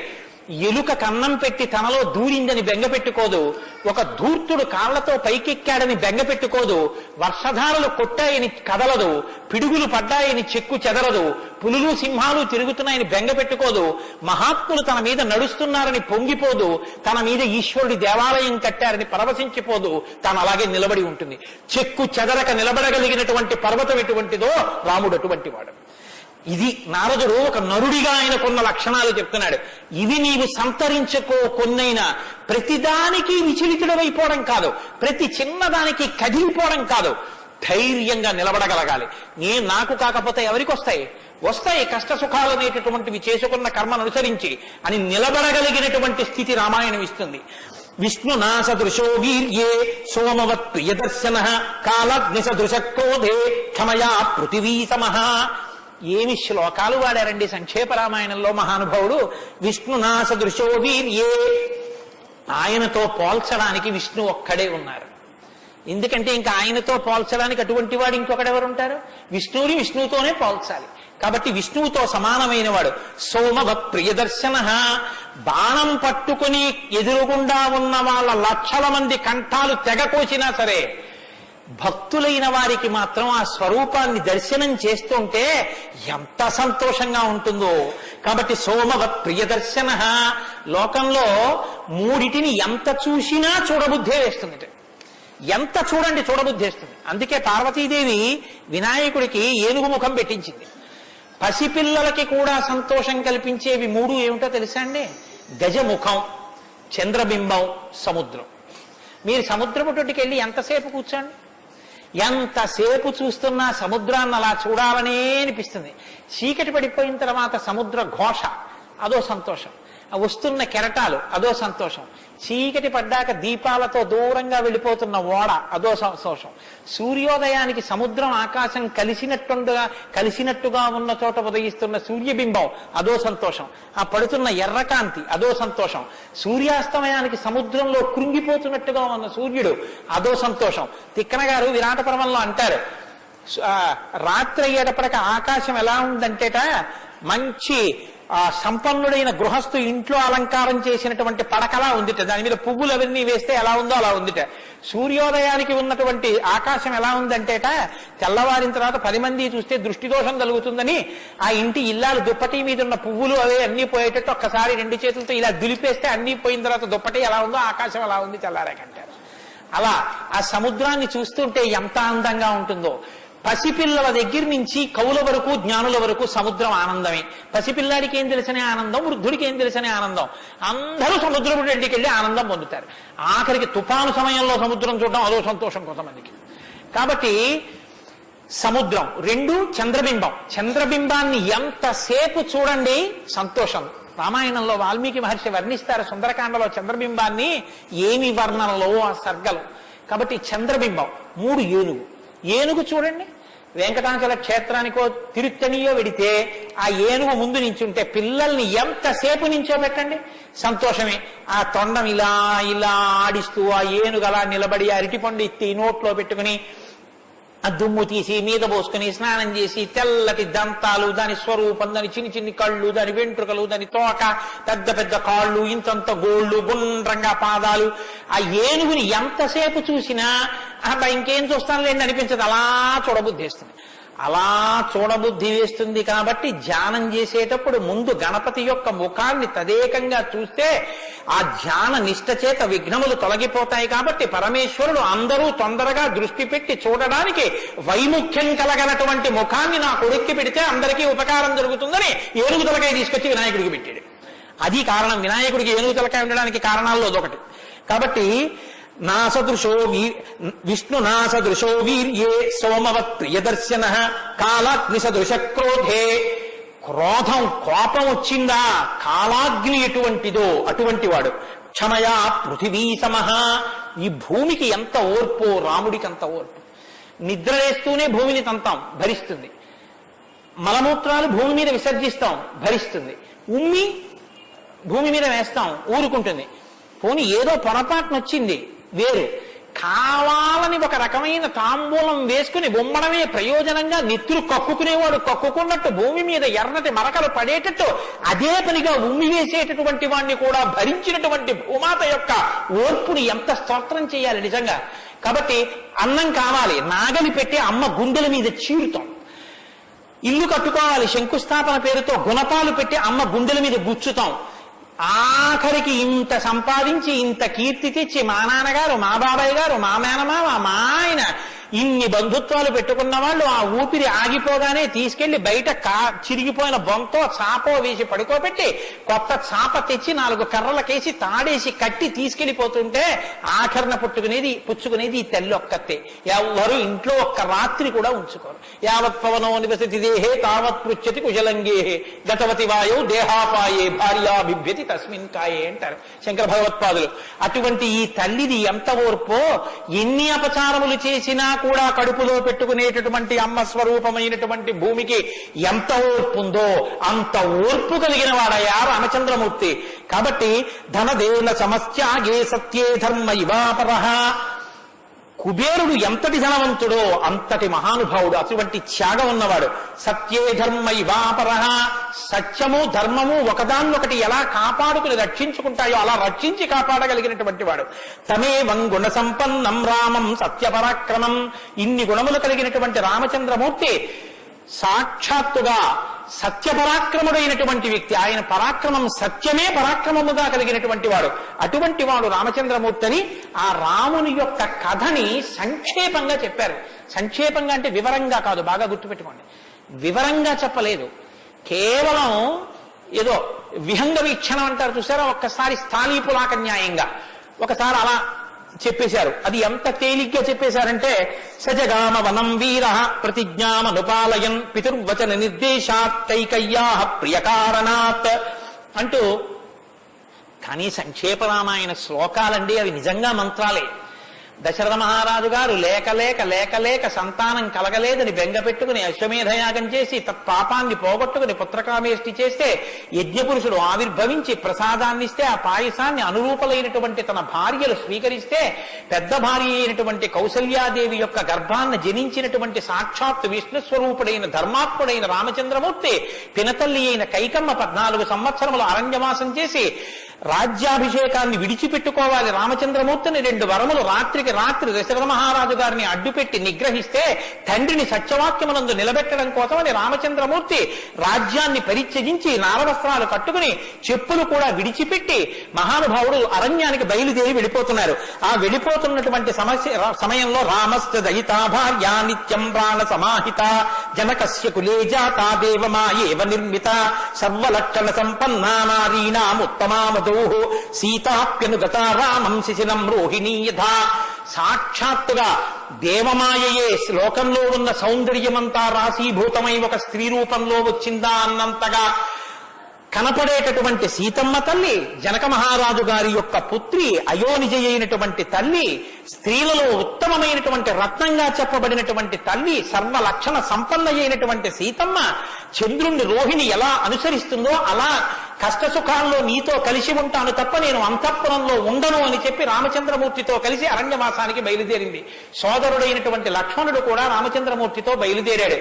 ముగ్గురు అరణ్యవాసం చేస్తున్నటువంటి సమయంలో చిత్రకూట పర్వతం మీద ఉండగా తనకి రాజ్యం కావాలని భరతుడు కోరకపోయినా తల్లి వరం చేత రాజ్యాన్ని పొందడానికి అర్హుడైన భరతుడు మేనమామ గారి ఇంటి నుంచి తిరిగి వచ్చేసరికి దశరథ మహారాజు గారు ప్రాణాలు విడిచిపెడితే నాకు ఈ రాజ్యం వద్దని భరతుడు శత్రుఘ్నుడితో వశిష్ఠుడితో తల్లులతో కలిసి చిత్రకూట పర్వతం దగ్గరికి వెళ్ళి అన్నా రామా నాకొద్దు, ఈ రాజ్యం నువ్వే తీసేసుకోమని ఎంత నిగ్రహించినా ధర్మాత్ముడు సత్యవాక్య పరిపాలకుడైనటువంటి రామచంద్రమూర్తి నా తండ్రిని సత్యంలో నిలబెట్టడం కోసం నేను ఈ వనవాసానికి వచ్చాను తప్ప నాకు ఈ రాజ్యం అక్కర్లేదని స్వీకరించడం మానేసి తన పాదుకలను తీసుకెళ్లి భరతుడికి ఇస్తే భరతుడు పాదుకలను పట్టుకుని నందిగ్రామానికి వచ్చి సింహాసనం మీద పెట్టి రాజ్యం చేస్తుంటే మహానుభావుడు చిత్రకూట పర్వతం మీదే ఉన్నట్టయితే వచ్చినటువంటి తల్లులు సోదరులైనటువంటి భరత శత్రుఘ్నులు జ్ఞాపకానికి వస్తారని చిత్రకూటాన్ని విడిచిపెట్టి దండకారణ్యంలో ప్రవేశించి ఉన్నటువంటి సమయంలో అక్కడ ఉన్నటువంటి రాక్షసులలో ఒకటి అయినటువంటి శూర్పణఖ వచ్చి రామచంద్రమూర్తి యొక్క తమ్ముడైన లక్ష్మణుడు లేదా సంక్షేప రామాయణం ప్రకారం రాముడంటే లక్ష్మణుడు చేసిన పని రాముడు చేసినట్టే.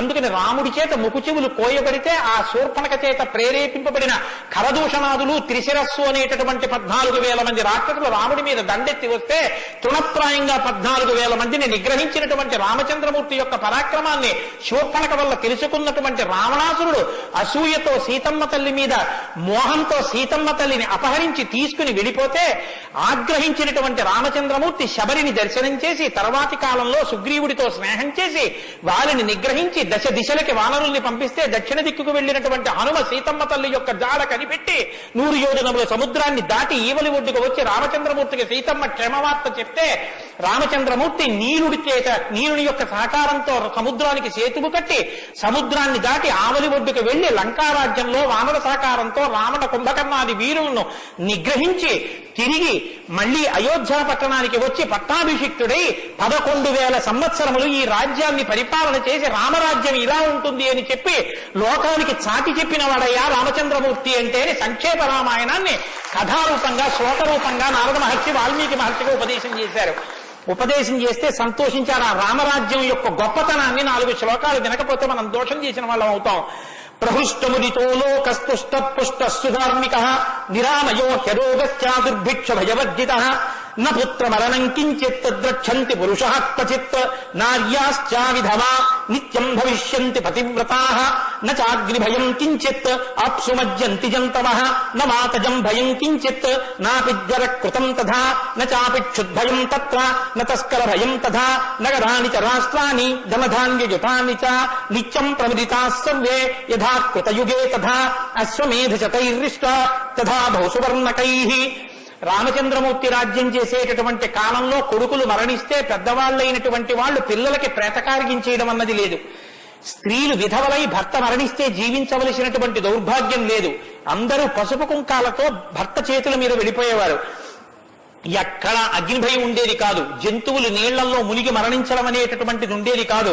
వాత భయం కానీ, అనారోగ్యాలు కానీ, జ్వరాలు ఏర్పడడం కానీ, భయంకరమైన వ్యాధులు పటమరించడం కానీ, దొంగతనం కానీ, క్షుద్బాధ కానీ, ఆకలితో అలమటించడం కానీ, అశాంతి కానీ లోకంలో ఎక్కడా లేవు. అశ్వమేధాది యాగములను చేసి ఎంతో మంది బ్రాహ్మణులకి బంగారాన్ని దానం చేశాడు. గవాం కోట్యయుతం దత్వా బ్రహ్మలోకం ప్రయాస్యతి అసంఖ్యేయం ధనం దత్వా బ్రాహ్మణేభ్యో మహాయశాః. కొన్ని కోట్ల గోవులు దానం చేశాడు. కొన్ని కోట్ల బంగారు నాణెములు దానం చేశాడు. 10 వర్ష సహస్రాణి 10 వర్ష శతాని చ రామో రాజ్యముపాసిత్వా బ్రహ్మలోకం గమిష్యతి. రామో రాజ్యముపాసిత్వ, రాజ్యాన్ని ఉపాసన చేశాడు మహానుభావుడు. అంత గొప్ప పరిపాలన చేసి 11,000 సంవత్సరముల పరిపాలన తర్వాత బ్రహ్మలోకాన్ని చేరుకున్నాడు. ఇదం పవిత్రం పాపఘ్నం పుణ్యం వేదైశ్చ సంహితం. ఈ రామాయణ కథ ఉన్నదే, ఈ రామాయణ కథ పాపములన్నిటినీ పోగొడుతుంది. ఇది వేదములతో సమానమైనది. యప్పటే రామచరితం సర్వపాపై ప్రముచ్యతే. ఎవరు ఈ రామ కథని వింటున్నారో వాళ్ళకి సర్వ పాపములు తొలగిపోతాయి. సత్యం సత్యం పునఃసత్యం, ఇందులో అనుమానమేమీ లేదు. ఏతదాఖ్యానమాదిత్యం పఠన్ రామాయణం నరః. ఎవరు ఈ రామాయణాన్ని చదువుకుంటున్నారో వింటున్నారో వాళ్ళకి ఆయుష్యం నిలబడుతుంది, అపమృత్యు దోషం తొలగిపోతుంది. సపుత్ర పౌత్ర సగణః ప్రేత్య స్వర్గే మహీయతే. పుత్రుల్ని, కొడుకుల్ని, మనవల్ని చూసిన తర్వాత 3 తరాలు చూసిన తర్వాత సంతోషంతో సుఖశాంతులతో ఇహమనందు జీవించి ఆఖరున తేలికగా శరీరం నుంచి ప్రాణం విడిపోయి జీవుడు సంతోషంగా భగవన్నామని చెప్తూ స్వర్గలోకాన్ని చేరుకుంటాడు. ఇంతటి గొప్ప అనుభూతిని, ఐశ్వర్యాన్ని అనుగ్రహించగలిగినటువంటి శక్తి కలిగినటువంటిది రామాయణం. కాబట్టి ఎల్లరూ ఈ రామాయణాన్ని చదువుకోవాలి, వినాలి, ధరించాలి అని నారద మహర్షి వాల్మీకి మహర్షికి చెప్తే తదేక ధ్యానంతో ఆ మాలామంత్రంగా వినపడిన సంక్షేప రామాయణాన్ని విని పొంగిపోయిన హృదయంతో తన్మయత్వంతో ఉన్నటువంటి వాల్మీకి మహర్షి యొక్క స్థితి దగ్గర ఇవాల్టి ఉపన్యాసాన్ని పూర్తి చేస్తున్నారు. రేపటి రోజున అసలు ఎలా ఆవిర్భవించిందో, తన్మయత్వంలో ఉన్న వాల్మీకి మహర్షి ఎలా బయలుదేరారో, రామాయణం ఎలా వచ్చిందో, ఏం జరిగిందో ఆ విషయాన్ని మీకు మనవి చేసి రామాయణ కథా ప్రారంభం చేసే అనుగ్రహాన్ని రామచంద్ర ప్రభు నాకు కృప చేయుగాక. రేపు ఖచ్చితంగా 6:30 కథా ప్రారంభం అయిపోతుంది. లేకపోతే 7 రోజుల్లో బాలకాండ పూర్తి కాదు. కాబట్టి మంగళాశాసనపరై మదాచార్య పురోగమై సర్వైశ్చ పూర్వైరాచార్యై సత్కృతాయాస్తు మంగళం. మంగళం కోసలేంద్రాయ మహనీయ గుణాత్మనే చక్రవర్తి తనూజాయ సర్వభౌమాయ మంగళం ఉమాకాంతాయ కాంతాయ కామితార్థప్రదాయినే శ్రీగిరీశాయ దేవాయ మలినాథాయ మంగళం కరచరణ కృతం వా కర్మవాక్కాయజం వా శ్రవణమైనజం వా మానసం వా పరాధం విహితం వా సర్వమేత్తక్షమస్వా శివ శివ కరుణాబ్ధే శ్రీ మహాదేవ శంభో సర్వం శ్రీ ఉమామహేశ్వర పరబ్రహ్మార్పణమస్తు. స్వస్తి. శ్రీరామాయణం వినడం ఒక మహద్భాగ్యం. నన్ను నమ్మండి, నేను చెప్తున్నానని నేను చెప్పట్లేదు. జీవితంలో రామాయణం వినడం అనేటటువంటిది కొన్ని కోట్ల కోట్ల కోట్ల జన్మల తర్వాత లభించేటటువంటి అదృష్టం. అందున సంపూర్ణ రామాయణం బాలకాండ నుంచి పట్టాభిషేకం వరకు ఏకబిగిన మండల కాలం రామాయణం వినడం అనేటటువంటిది సంభవం అయ్యేటటువంటి విషయం కాదు. అది కేవలం పూర్వపుణ్యం రామానుగ్రహం ఉంటేనే సాధ్యమయ్యేటటువంటి విషయం.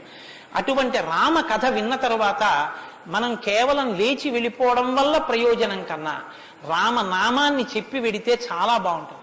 రామనామం కేవలం రామ అనడం కన్నా పెద్దలు మనకు ఒక మార్గాన్ని ఇచ్చారు. రామ రామ రామ అని 3 మాటలంటే ఆ రోజున వాళ్ళు విష్ణు సహస్రం చెప్పిన ఫలితం. అది ఇంట్లో అంటేనే అంత ఫలితం ఇస్తే ఒక దేవాలయ ప్రాంగణంలో, అది జగద్గురు పీఠ ప్రాంగణంలో ఎంత శక్తివంతం ఆలోచించండి. అందుకే రామ రామ రామ 1000 ఎలా అవుతుందని మీకు అనుమానం ఉండొచ్చు. అక్షరాల్ని అంకెల్లోకి మార్చే సంప్రదాయం ఉంది.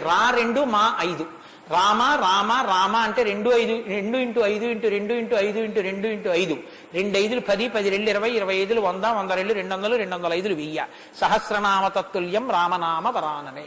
కాబట్టి శ్రీరామ రామ రామ అంటే విష్ణు సహస్రం చెప్పి వెళ్ళిపోయినట్టు. కాబట్టి నేను మకుటం అంటూ ఉంటాను. మకుటం మీరందరూ కానీ నేను దానికి వివరణం ఒకటి అంటూ ఉంటాను. మీరు మీ అందరూ కూడా చక్కగాను రామనామము రామనామము రమ్యమైనది రామనామము అని మీరంటారు. ఉండండి, మీ త్వర చాలా గొప్పది. అలా అంటే రామనామము రామనామము రమ్యమైనది రామనామము అలా అన్నప్పుడు 3 మాటలు రామ రామ రామ అంటారు.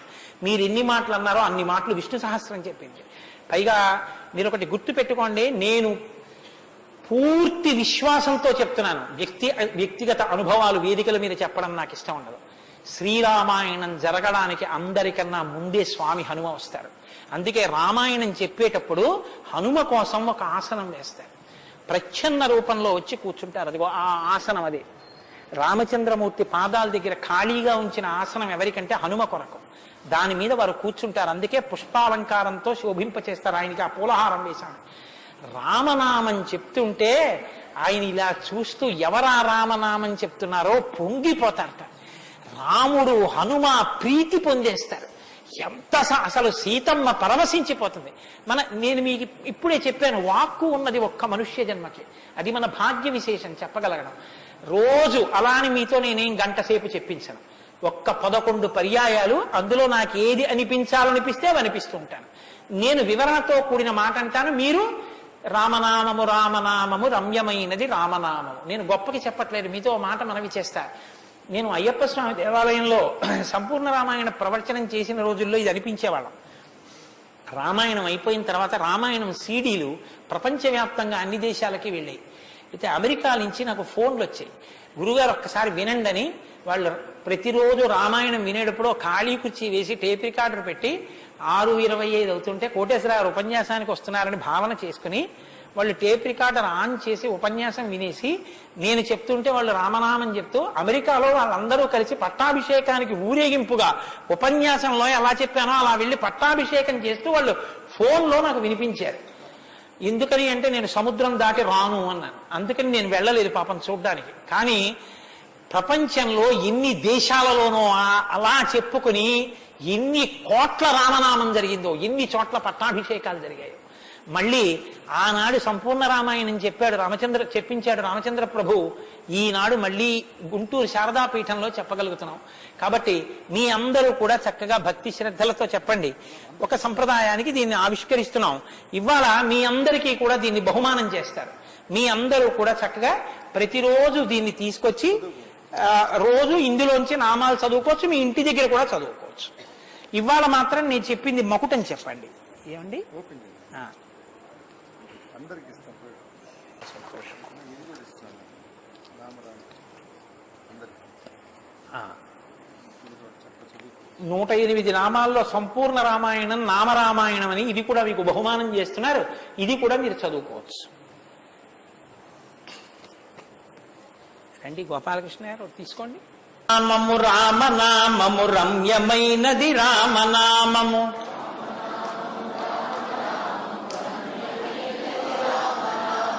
దారి నుండి గనదచు వారికి తోడు నీడే రామనామము. రామనామము రామనామము రమ్యమైనది రామనామము, నారదాది మహామునీంద్రులు నమ్మినది శ్రీరామనామము.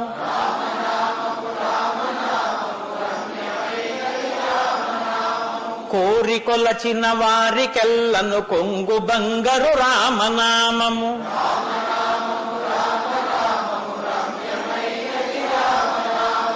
అండపిండ బ్రహ్మాండములకు ఆధారమైనది రామనామము.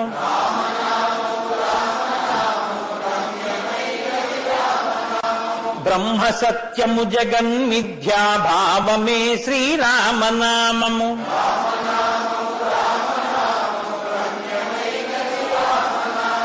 ఆంజనేయుని వంటి భక్తులకా నిర్వికారము నిర్వికల్పము నిర్గుణము శ్రీరామనామము.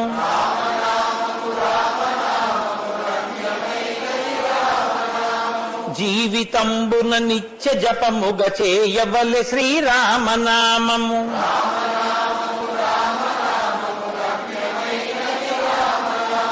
నిజ స్వరూపము బోధకంబగు తారకము శ్రీరామనామము.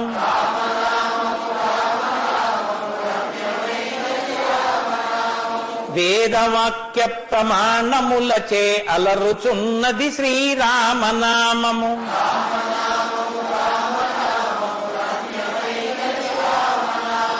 తల్లివలె రక్షించు సుజనుల నెల్ల కాలము రామనామము.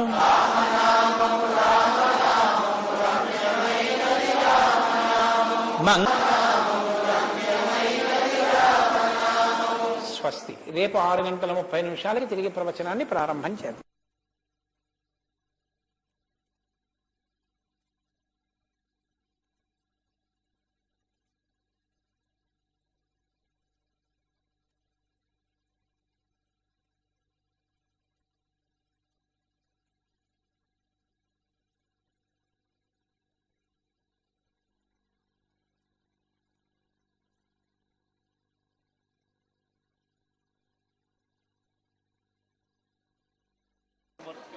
చాలా సంతోషం, చాలా సంతోషం.